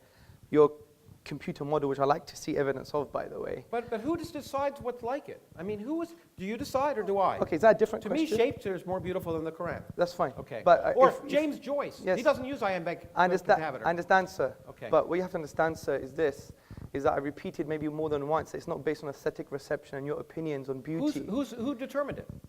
Well, it's the reality, empirical reality. No, I'm going to empirical explain. reality? Let me explain what the argument is again, because from your onset, you've misunderstood it. You thought it was quoted beauty. people who said it couldn't have been created. But those are just literary scholars. What if I say, yeah, it could be created? Yeah, let me just explain that, because your first presupposition was based on a falsehood, wasn't it? Yeah? You thought it was aesthetic reception. It's based upon the structural features of the Arabic language. Now, because I only have 2 minutes, I'll continue that in the Q&A, okay? So, also you're saying about that, look, if the universe began, and we could show that maybe empirically or deductively. My focus is on the deduction here. And I don't think you really address from the infinite perspective when we said that this is based on axioms and conventions in the mathematical realm of discourse, but in discrete physical parts, as you've admitted in your book, that can't happen. So we have a deductive argument that the universe began, which means it once wasn't there. Ontologically, if there wasn't a cause for that, you wouldn't have the universe in the first place. The second point I like to make. No, there's you see the photon that's lighting you up from that thing? Yes. It didn't exist before it was emitted by the electron. Yes. Okay? It didn't exist. Yes. It wasn't there. And you're saying there's no cause? It wasn't, you know, point is, yeah, I'm saying this, what I'm saying is, there can be physical causes for physical effects. Yes. Okay, but they don't have to be, but God doesn't have to pull the photon up. Just because the photon appears from nothing doesn't require something supernatural. I agree. But okay, so if a universe suddenly comes into second. existence where it wasn't before, it doesn't require something supernatural. But I already gave you a defeater to the argument that you assume that when things begin to exist, they may not require any causes. And that defeater was... Not any purpose. I didn't say cause. Look, I just said if a universe can come into existence by physical causes, yes, where there's no universe to begin with, it will happen at some time. And your point was it agree. happened, and therefore there's a reason why it happened, because it happened when it happened. Well, if it didn't happen then, it would have happened some other time, and we would have had this conversation. Let's calm down. You're putting words in my mouth, okay? Okay. What I'm saying to you, I'm not saying things like, I'm not talking about teleology. I'm not talking about there is a purpose behind. Don't use definition. Did you not say our universe came into existence for a cause and there had to be a reason for it?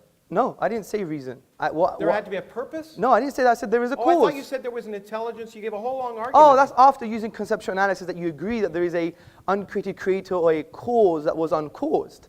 Now... Well, hold on, but forget all that. I just talked about our universe. Yes. Are you agreeing with me that our universe doesn't have to have any purpose or reason to create it? No, of course I'm not. I don't agree with you. Well, but that's not my argument. My argument is, deductively, was the universe once absent? Yes. Yes.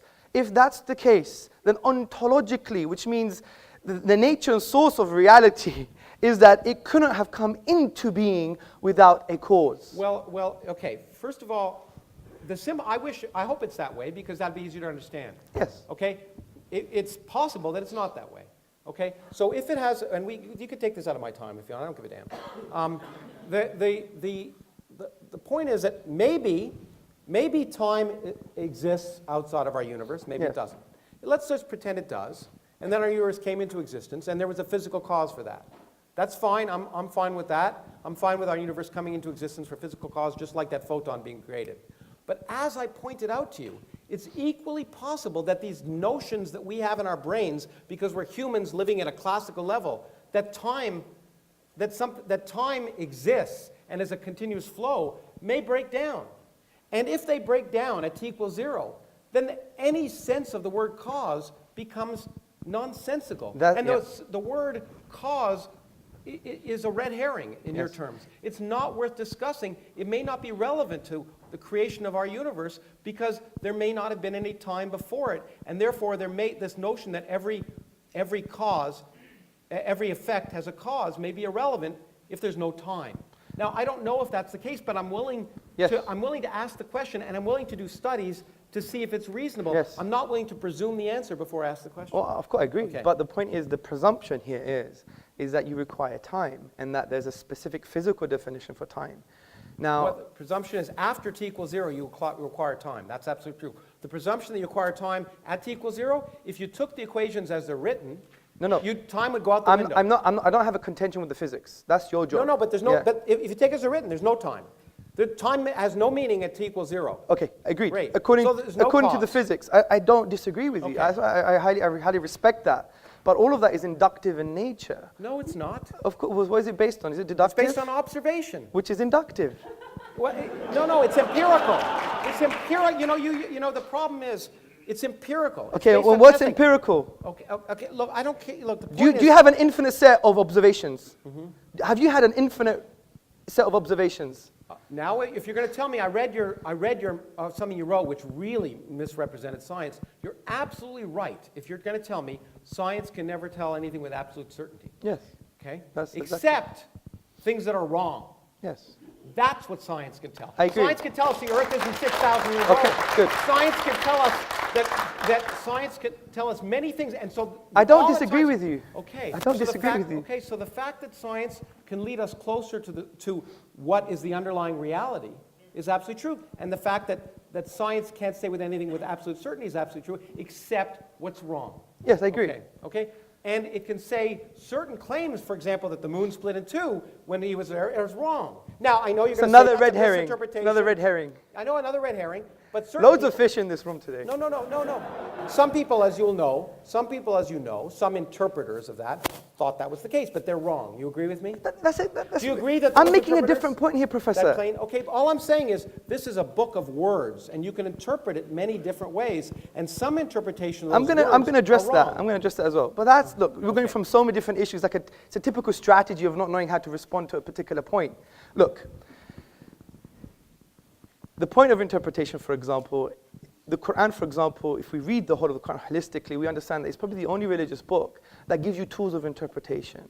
For example, the Quran says there are some open-ended verses, ambiguous verses, and they're specified. So in linguistics, it's called intra and intertextuality.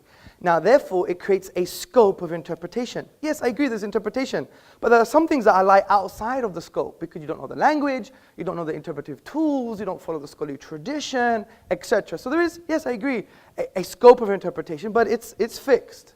So that is, in essence, the red herring. The point I want to get to what's here, different about that than, say, Christian theological's different interpretation of the Bible? well, that's There's no very difference, interesting. right? Well, for example, in the Protestant tradition, the reason they moved away from the Catholic Church is because they said, look, this is me and my book, and I could interpret the way I want. But now a lot of Protestants are coming back to the Catholic tradition because they're saying, how do I understand God's word? And that's why they see the church entity as an interpretive authority, do you see? So obviously they have their own confusions, but the book doesn't tell it how to interpret it. That's why you have the German School of Systematic Theology. The Catholic Church, which now accepts evolution, for example, would say, you're right, the book doesn't tell us how to interpret this ridiculous first But I just want to get back to my original point, which is, so there's nothing unique about it. You keep pretending Islam is unique, and I don't see it. Can we deal with a point at a time? Okay. Yeah, Okay, but you throw these things out. We believe Islam is not unique. If I don't Professor, challenge them, Professor, then they'll sound we as if don't they're believe Islam is unique. We believe it's a universal message. I believe it's one true God. Don't enslave yourself to your ego and your desires and the beast aspects of man or to the social pressure, loyal because I'm worth it. So but free yourself from these shackles and worship the divine, which gives you true freedom. Because if you want real liberty, interesting, the word ruh in the Arabic language means soul or self. And it comes from the triliteral soul or stem. self? Which one? Both, in different contexts, okay? We just be nuanced, okay? Not reductionist. So, what's a soul? You want to tell me what a soul is? well, when you die, you'll find out. Let me just get my point.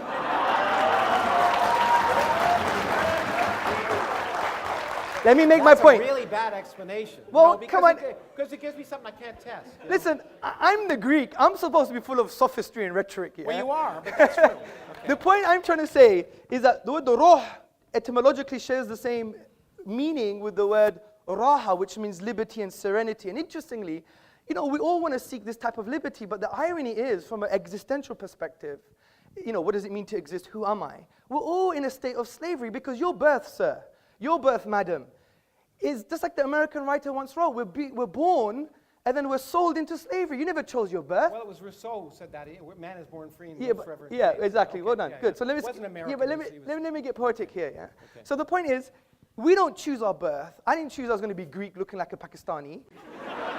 You never chose that. If you shaved, you wouldn't look so Pakistani. Well, I'm growing my hair just like yours. Okay. So, it's true. It's nice. That's right. So the thing I'm trying to say. Your hair, by the way. Thank you. We're becoming friends now. Yeah. So the point I'm trying to say is, look, let's be nuanced about some of the narratives from religion. Like, in essence, that's how, you have to empathize and see the filters that the Muslim will use.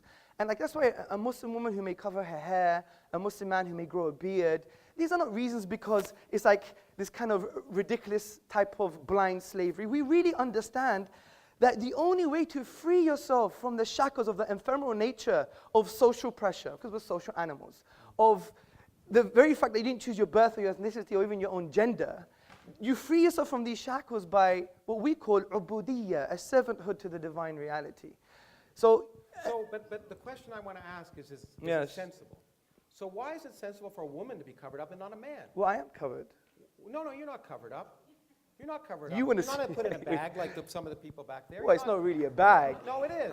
Yeah? As far as I'm concerned, it is. Okay, look, that's a different question. I'm not going to get into the moral judgments of certain traditions because at the end of the day, And, we've I already... find them, and by the way, they're all only Islamic. I mean, if you want me to offend other religions, I'm happy. No, to I'm do not it. saying that, Okay. Krauss, but someone who is rationalizing incest doesn't have no more high ground to point the finger at Muslim women. I mean, and the other point, No, yeah.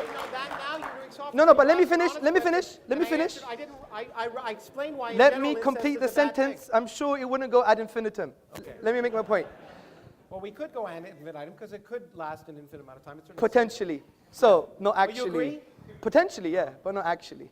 That was my point, which you misunderstood. So the point I'm trying to say, Professor Krauss, is this, is that, you know, these pointing the finger at other traditions, where is your ontological basis for an objective moral value like this? Well, you know, in fact. Is it objectively wrong that she's wearing a bag? What? Is it objectively morally wrong? And how is it objectively I didn't morally never say it was wrong? wrong. I asked if it's sensible. Okay, is it sensible? Okay, and so my question to you is, it seems to me that given the fact that I happen to view women and men as, you know, we have differences, inherent genetic differences. Of course, yes. But in every other sense, we're equal human beings. And in fact, in many senses, as you know, there are advantages and disadvantages. We don't disagree with that. So I do not see any reason to treat women differently than men. It doesn't make sense to me. That's all I'm saying. Okay, fair enough. Good. Okay. So the point is, when we make moral judgments, I know you use the word sensible, but other times we're making moral judgments. I don't talk, unlike you, I don't talk about morals because I try, in this sense, the question before us was not, is atheism moral or is Islam moral? It's, is it sensible? And when people act So why have you nonsensically- spent 25 minutes pointing the finger and making moral judgments rather didn't ever than say- trying to deal with my argument? I didn't make For example, I didn't you make thought- a moral judgment about your misinterpretation of whether infinity is allowed in physics. I didn't make a moral I judgment. never said that. I made a factual I never said judgment. that. I said it makes sense in physics because you need the mathematics to correspond to physical reality. I don't disagree with that. I am So saying... you need the mathematics to correspond to physical reality. Is that what you just said? Yeah, of course you do. According to physical physics. reality can allow for infinity. According to what, I learned a lot from your book, actually. It was quite interesting. You said, even in your book, I think it was page 81, you said that essentially, you know, there's the maths, and I need to improve my physics to ensure it's in line with the math. And interestingly... No, I need to improve my math to ensure it's in line with reality. Okay, good. So Okay? what With is... the evidence of experiment. Yes, good. So if my math doesn't agree with the evidence of experiment, then I change my math. And that's why I think, and I don't want to build a straw man, you made a conclusion in your book, you said, this is why you can't have an infinite anything. No. You said that in You your show book. me where I can't have an infinite anything. Yeah, Did I talk about give me the infinite book. energy density? Let Did me I talk find... about whether the universe might be infinite? Let me find it for you. And by the way, if I did, I was wrong.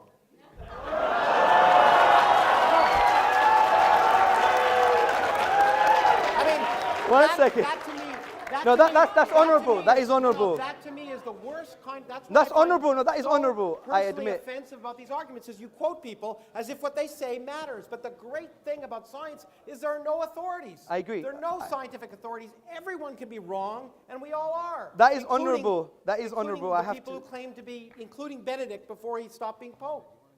Yeah, 1 second. Just 1 second. Just bear with me. He wanted it here. It's here somewhere. No, I'm enjoying Yeah, it. please. No, this is good. This is good. Okay, so here we go. Infinity is not a pleasant quantity, however, at least as far as physicists are concerned, and we try to avoid it whenever possible. Clearly, the energy of empty space or anything else for that matter cannot be physically The infinite. energy of anything. No. You said, I'm sorry. or anything else for that matter. The energy of anything cannot be physically infinite. Where's that there? The energy of empty space or the energy of anything else. You're reading another book now. I wrote the... Well, Mohammed may not be here to talk about the Quran, but I'm here to talk about my book. And you don't even know your own book. And my book says, I repeat. Yes, do I that. repeat.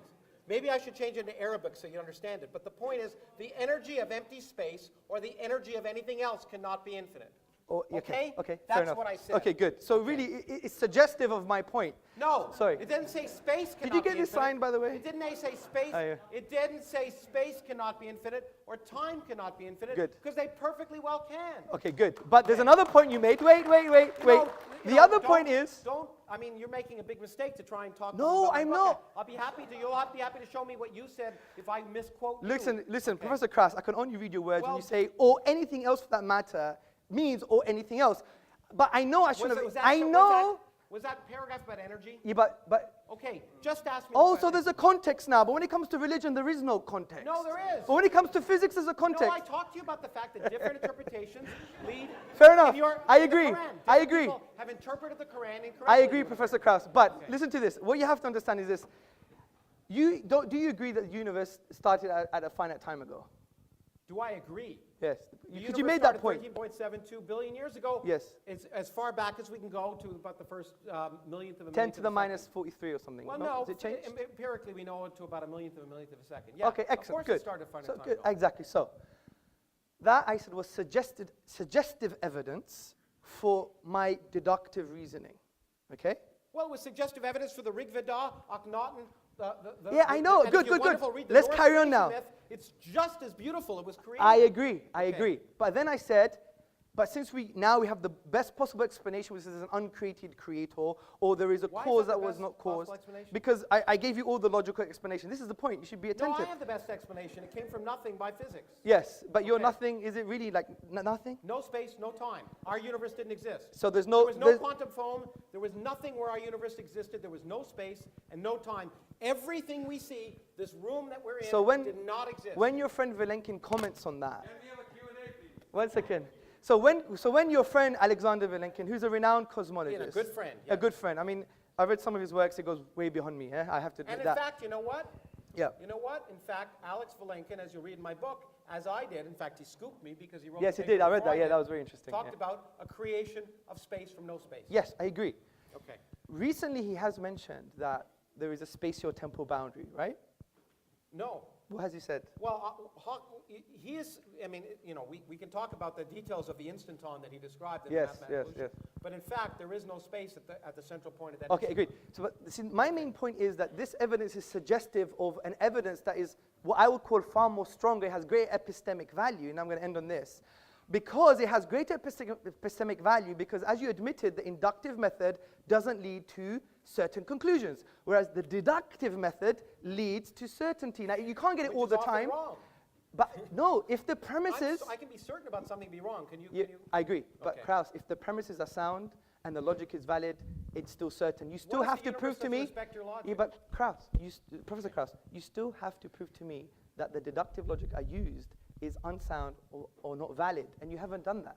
Well, Okay. if you don't think I have, I do. Okay, I'm really sorry to interrupt you, Professor Krauss, Hamza. You're going at it hammer and tongs, but there's a whole bunch of guys out there who want to sort of have a say, okay? Okay, guys, settle down. We're going to get the first question right now. Okay, my first question is to Professor Krauss, and this is just to sort out the sort of the whole thing we were talking about. I just opened up your page and it says, nothing is something. There you go. That's the title of a chapter. That's the title of a chapter, nothing is something, right? And you know what I meant? No, by and that? I'm going to ask my second question now. Okay. Your whole book is based on mathematics, and mathematics, as you know, is based on deduction. No, it's based on evidence. Okay, and you use Observational mathematics throughout your book, and you say deductive. evidence. Show me the equations in my book. Show me the equations. Are there equations? Yes, they are. Well, there are one or two. The book's 200 pages long. Okay, let me just ask my I may have question. said My equals first MC question squared. was, you said nothing is something as soon as you open the book. Yeah. Secondly, you said deductive method, deduction doesn't work, and maths is based upon deduction. No, I said it may not work. No, you said it in the opening. Deduction doesn't work, and your book is full of mathematics and deduction. Mathematics is based upon deduction. So how do you... it's actually a good introduction to logical fallacies. Professor, you want to say something? Yeah, okay. I mean, these rhetorical things are so ridiculous, but okay. I like catchy phrases. And when I said nothing is something, it's a chapter title. My point, which many philosophers don't understand, and I guess, anyway, is that nothing is a physical quantity. It's not a philosophical quantity. It's not an imaginary quantity. Nothing in physics is the absence of something. So therefore, to understand what nothing is, you first have to ask the question, what is something? And to do that requires a lot of work. It's required all of the work of the 20th century of a lot of bright people, experimentalists and physicists. So what I tried to do is explain what we mean by something so that people could actually learn what you mean by the absence of something. I tried to be very clear and accurate. So it was just, in fact, since I wasn't trying to convince people of anything, I was just trying to explain it. The point is, in physics, nothing is the absence of something. So to understand what the absence of something is, you have to describe, you have to know what something is to know what the absence of that thing is, first. Secondly, mathematics is mathematics. You're absolutely right. But physics isn't mathematics. I did a degree in mathematics, and I did a degree in physics. I learned I wasn't a mathematician.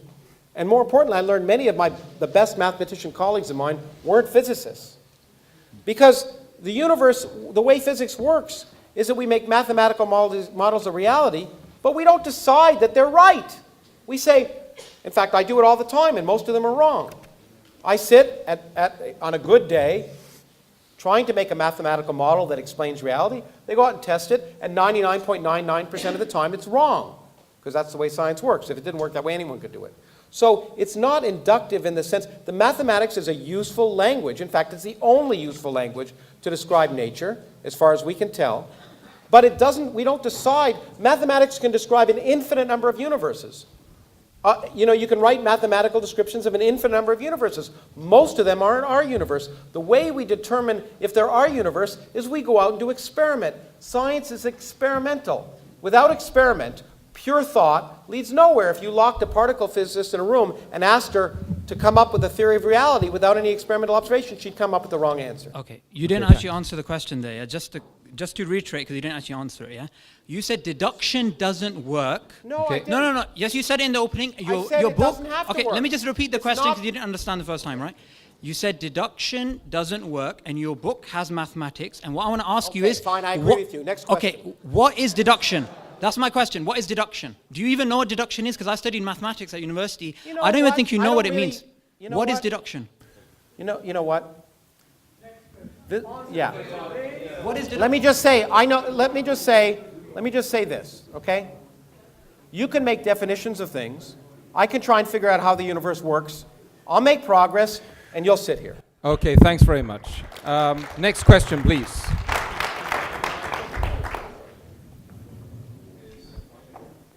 My question is to Hamza, and it's about the things he said about science and Islam. He's done a research paper on embryology within the Quran, and the idea that I'm getting is that it's sort of better to actually understand Arabic more to get more scientific ideas out of the Quran. But where is the LHC equivalent in terms of Islam? Where's that? What is the LHC equivalent? LHC, Large Hadron Collider equivalent. Large Hadron Okay, in Islam. Yes, or genomics. I mean, wouldn't it be a better idea just to study the Quran and come out with these results? Okay. And when can we see That's those a good big question. results? The first point is that essay that was written wasn't to show that the Quran gives science. If you read the essay, it basically says the Quran is very general and at most places concerning science quite ambiguous. Now in Islamic theology, these verses that we call teleological, they're there for specific ends just to make you think. Like frankly, only someone really silly is going to think that you're going to find quantum physics and embryology in a holy book, because that's not the divine, that's not the will of the Creator. And St. Augustine said for the Bible too. The Bible isn't scientific. Yeah, but it's not a scientific book. Yeah, anyone like says Al-Shatibi, he was a theologian, and he said, look, this book, the Quran, is there to make you think about the most important questions about life, man, life, and the universe. Who am I? Whose am I? Why am I? For whom am I? These existential questions. And I yes, agree with that, by the way. I think it probably is that. Thank you, sir. Okay. So the point I'm trying to make here from the embryology perspective is to show not that the Quran is scientific per se, but that its language is not representative of a 7th century science. That was my main point. So it's got nothing to do with the fact... Wouldn't there be more? Sorry? Wouldn't there be more science in there? No, but why should there be? My main... No, but well, in some cases there is, but not in terms of here are the details. It's more like, you know the unique thing about the Quranic discourse, for example, when it talks about natural phenomena, it will present a word, for example, and that word will have a scope of meaning. And you could check this meaning out for yourself. And interestingly, it's aligned with past errors and future accuracies as well, which is very interesting. So, yeah, but I would argue that in some cases that you do see future accuracies. However, I don't believe. Let me make my point. My argument for the Quran is not a scientific one, because I believe science, as Professor Krauss admitted and really didn't answer somehow, was that the inductive method doesn't give you certainties. So we believe the Quran we can prove deductively, and it tells us to do the science to see how things work. We may be wrong, we may be right. So it would be only erroneous to say that something that is deductive can be proven by something that's speculative or inconclusive. And this is why, I empathize with you, the current trend in our modern, what we call da'wah, propagation of Islam, is heavily reliant on science. But we have to understand what science is. That's why I wrote the essay on have we misunderstood evolution. I don't deny the science of evolution. I just go to modern academics on the philosophy of science. And there are issues, like the problem of hard or weak empiricism, the problem of induction, falsification, and so forth. So from that perspective, I think you've misunderstood the point of the paper. But I hope I elaborated. To suggest that evolution was not as well and tested a scientific idea as gravity or quantum mechanics. We make new drugs based on it. In fact, the evidence of evolution makes evolution a fact. Okay. I even addressed that. Yeah, I know. I tried to read it, and it seemed to me that you were suggesting it wasn't. But anyway, I may have misunderstood it. So I'm willing to agree that I may have misunderstood it. But that's the lesson I was getting out of it. Okay, good. Maybe we could have a coffee after. Okay, we're going to go to the Jazakallah khair. We go to the next question, please. Thank you for the very emotive debate. My question is to Professor Lawrence Krauss. Why did I guess that? Okay. No, go on. Anyway. Firstly, let's not conflate science with atheism. What? Firstly, let's not conflate science with atheism, as we would all agree that science doesn't logically entail atheism. It is methodologically neutral. Therefore, my question is this. Science being an empirical method based on observation and experimentation can never answer metaphysical questions such as the existence of God. So then it would arise, how do you, as an atheist, maintain your position? Because you've said, for example, empirically speaking, we can't say God exists or does not exist. Rationally, deductive, you've already ruled out. Therefore, how can you rationally justify your belief? How can you say it's common sense and nonsensical, please? Thank you very much. It's a good question. Okay, I should clarify that. I think it's a very good question. And so, yeah, let me clarify that question. Okay, let me try and clarify this. I want to once more, again, emphasize that atheism is not a belief. Okay, it's not a belief. As a scientist, I don't believe anything. As a scientist, I don't believe anything. If you use the word belief, scientists shouldn't use the word belief. There are things that are more likely and less likely. In fact, in the spirit of Hamza, science can say nothing with absolute certainty. It can say something is very, very likely or something is very, very unlikely based on the evidence of experience and testing. I can't see you, but I know you're there. Okay, and so I find it easier to talk to a person. Okay, and no, stay there, I can see you now. So the question is, what is more likely? That's all atheists are saying. And the atheists are saying, look, the first thing they're saying, I mean, people who claim they're atheists, and by the way, most scientists don't think enough about God to even know if they're atheists, because God's irrelevant. God never comes up. In any scientific conference, in any discussion, anywhere, it doesn't. Because, in fact, we're just trying to figure out how the universe works. You're absolutely right also to the fact that I want to stress one more time, that science, and I may slightly differ with my friend Richard Dawkins about this, I don't think a lot, science does not require atheism. And the proof of that is empirical, since I believe empirical proof. I have several colleagues of mine who are very good scientists who aren't atheists. Therefore, since they're very good scientists and they're also not atheists, science doesn't require atheism. Now, people can hold contradictory ideas at the same time. That's one of the reasons. But science can never disprove purpose in the universe. All we can ask is, given the evidence of our observation, do I think it is more likely that there's a personal God that cares about this random planet around a random galaxy in the middle of 400 billion galaxies, in a universe in which everything we see is just 1% of the whole universe. You could get rid of us and all the galaxies and everything. The universe would be largely the same. We're a bit of cosmic pollution. It seems ridiculous to imagine, for me, based on everything I see and my common sense, to imagine the universe was created for me. That's all.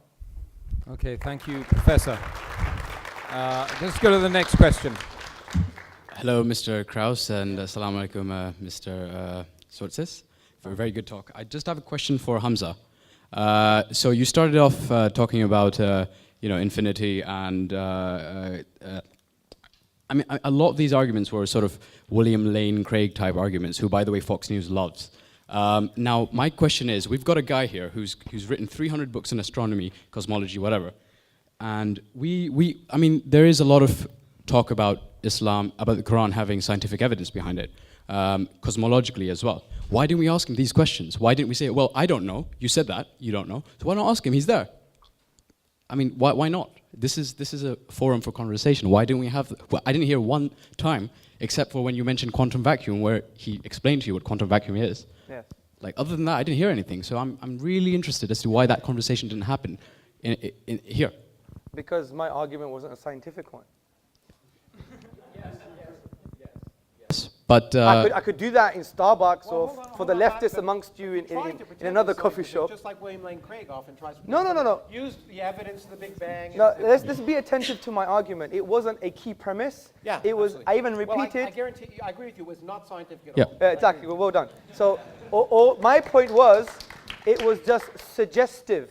You're right, it was If you suggestive. remove that argument, you still have my deductive argument that hasn't been addressed. no, I know. What I'm saying is, then why did you use the linguistic argument? Why not this, like the? Because there's so many arguments. I don't hold the view.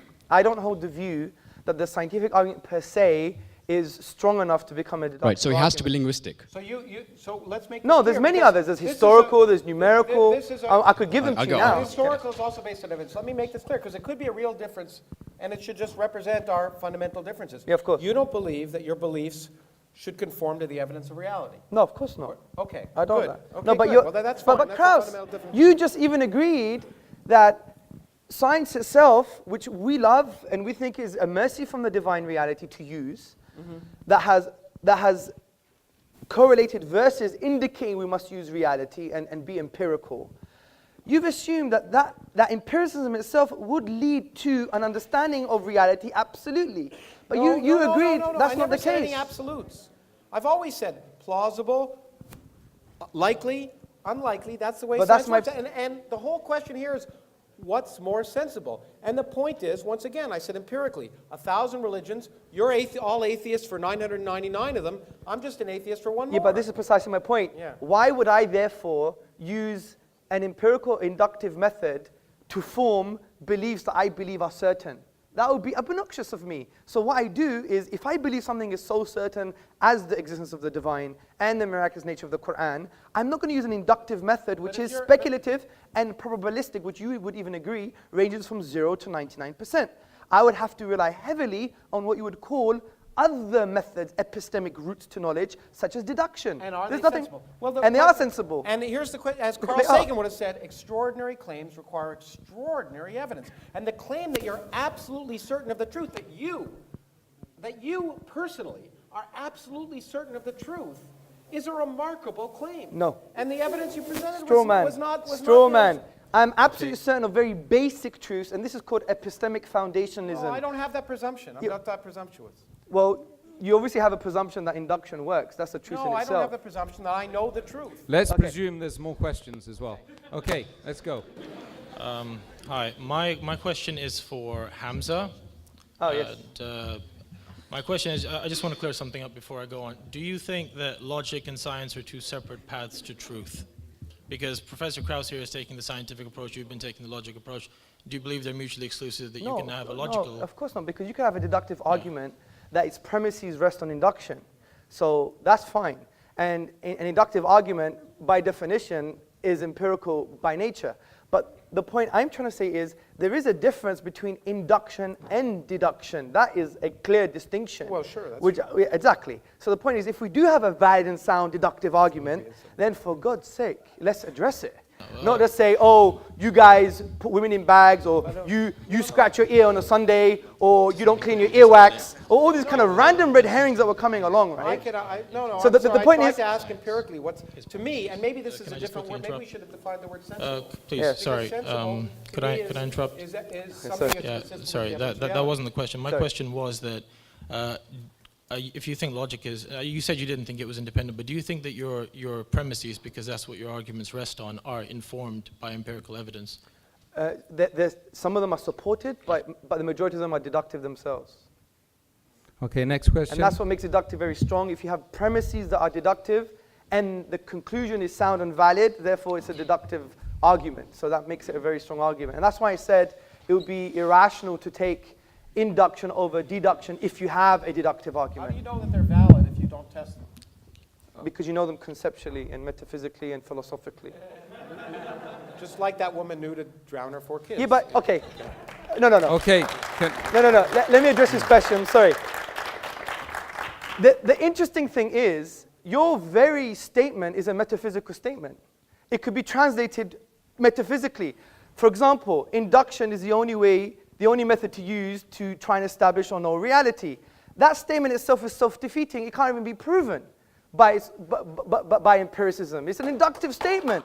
So the point is, I give an example. It's like you have almost, it's like you have this almost crude. I don't claim to know what's valid just by knowing it. No, but you have to in that very statement in itself, because it's almost like you're presenting this crude scientism or logical positivism. Oh, come on, stop using words. Talk to me in English. Okay. Oh, but when you use words, it's great. When I use words, I can't do that. I don't think I've used very much jargon at all. If I did, I apologize. Okay, scientism is, let me define it for you. It is the assertion that science is the only way to form conclusions about reality, okay?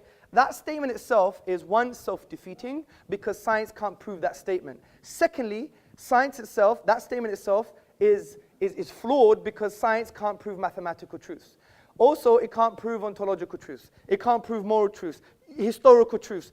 If you study epistemology, sorry, excuse me, sir. How do you know it can't prove historical truths? Let me make a point, sir. How do you know it can't prove moral truths? So you're making these Okay, presumptions. let me make my point. How do we know Aristotle existed?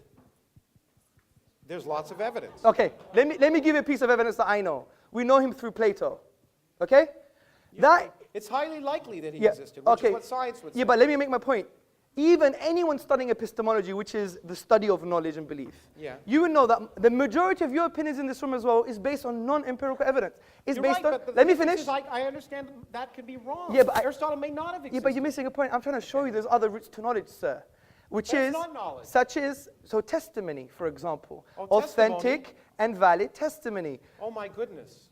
You really believe in testimony as proof of do you really believe that? But Professor Krauss, do you really believe that because I say let's not dig a hole for ourselves. Someone did something, it happened? Go to the Berkeley website on the scientific method. It says one of the majority aspects. I don't go to websites. I just do science. Yeah, okay. Well, that's very great. Well, do this science then. Listen to this science. The Berkeley website says the key part of the scientific method is also the workings of other scientists that you test and you don't trust, and you repeat their experiments because you don't trust. Yes, I agree. That's wait. the way science works. But there's a lot of science. You don't trust other people's results. Excuse me, sir. There's a lot of science that requires testimony. Yeah.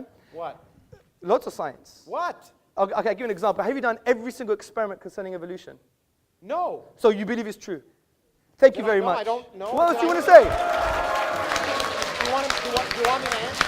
You want me to answer? You want me to answer your question? Of course I do. Of course I do. You gave an answer before I even answered it. Come on. Okay. You're accusing me of things I did to you. Yeah, no, I'm learning from the best. I told you, I don't believe in anything.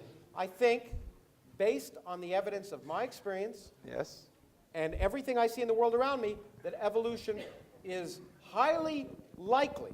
Okay. And that's what I would call a fact. So when you had an interview, unbelievably highly likely. Okay. As highly likely as even though I haven't ever been in space, although I wouldn't mind. Look, I believe in gender equality, and the only woman who wants to answer a question in the room right now. She's standing there. Let's do it.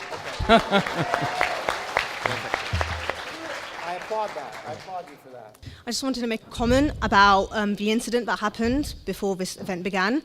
I acknowledge that the brother who couldn't find a seat where he was coming from, and I believe that he has a right to sit where he wanted to, but there has been some misunderstanding. Firstly, Islam makes it very clear that equality is incredibly important, and that no black man, for example, is superior to a white man and vice versa. But the issue here was not one of superiority, as no one imposed segregation upon him. He was allowed to sit with the ladies at the back, and he was also allowed to sit at the front with females.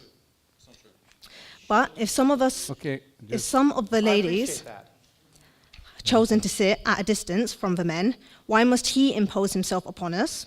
If I sat in a restaurant with my friends away from men, would it be appropriate for him to join me at my table too? And I'm basically offended by his disrespect for my values.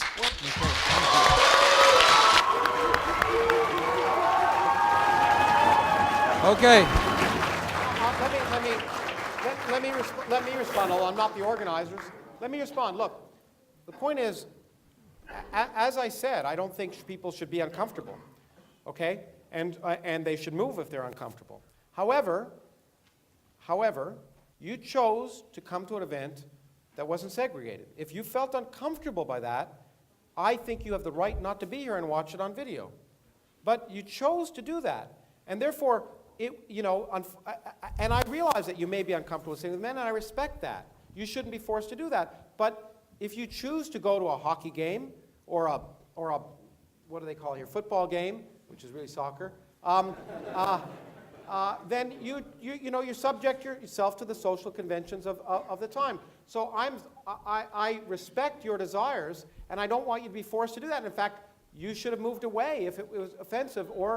But the point is that this was a non-segregated event, and you knew that coming in, and you therefore were subject to the possibility that you might be near someone, and that was your choice. Thank you very much.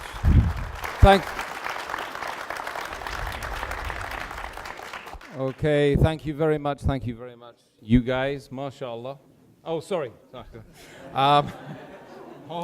Don't be sorry. I've been sitting on the fence the whole night, you see. It doesn't offend okay, it's painful sitting on fences. Hamza and Professor Krauss, I think you guys have been amazing tonight. Don't you think? I don't think so.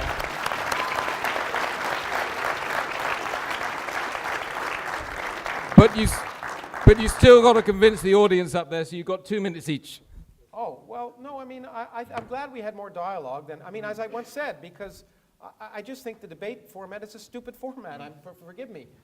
It just doesn't lead to the kind of interaction. Actually, there's been some positives that have come out of the fact when Hamza and I have talked that have been much more positive than when people make these rhetorical long statements and trying to find things and try and sneak the other person into some logical contradiction. It's just not good for education. My intent, and I'm sure I've offended people here, my intent was not to offend. I always offend, and I offend some of my scientific colleagues too. My intent was just to raise questions and encourage people to think about issues. And for that, I hope that some of the statements I've made will cause people to think. And indeed, my whole point is that given access to information, and I believe you should get access to information about the world really works, which is why I write scientific books and I speak, because I think these are some of those beautiful ideas people have ever come up with, that we shouldn't be afraid of them, we shouldn't fear them, we shouldn't view them as if they offend our beliefs, that's a good thing, because it means our beliefs are wrong. And that, as I say to students all the time, is the greatest gift we can have. Changing our minds and learning is what's produced the progress that allows this room to happen, that allows these video cameras to be recording things. So I just hope that as I hope I am willing to change my beliefs or change my mind in the presence of evidence and get information, that I hope that some of the things I've said have spurred your thinking, and I certainly don't want to convert you into anything. And so thank you for listening. Hamza? Oh dear. You know what, something inside me thought I knew it would be like this, because when I watch Professor Krauss, although I disagree with him, I love his style.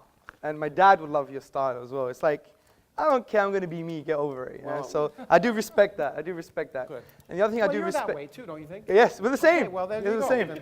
That's why there was like almost an explosion here on atomic levels. Yeah?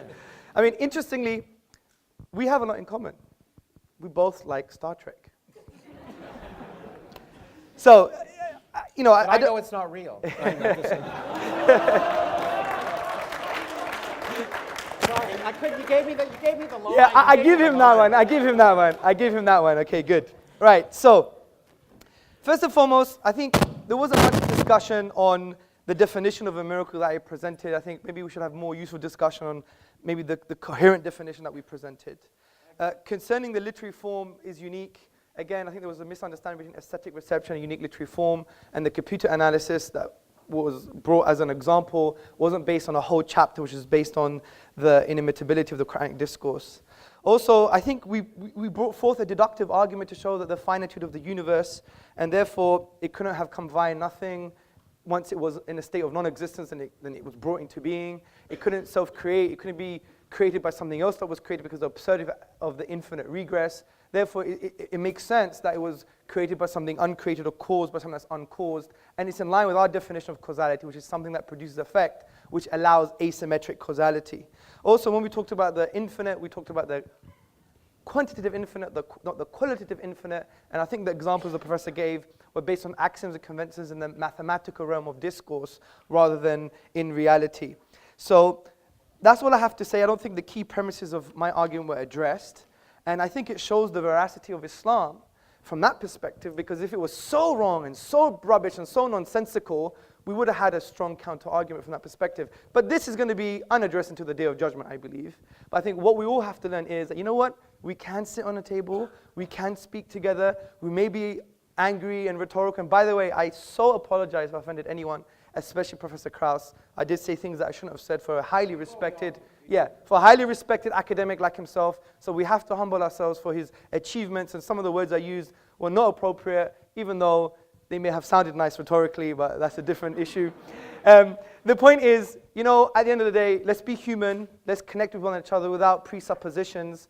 And that's very hard to do. But the only way to do that is just really divorcing our drama and our presuppositions when we try to engage with someone. And that's what we teach in our courses all the time. Engage with a human being, not just with his beliefs or your perception of who he is. We didn't quite get there today, but you know what? It's the beginning. God bless you all. Sizameni ukwenza ngokuhle sisaziphilela lo mhlaba. Make sizameni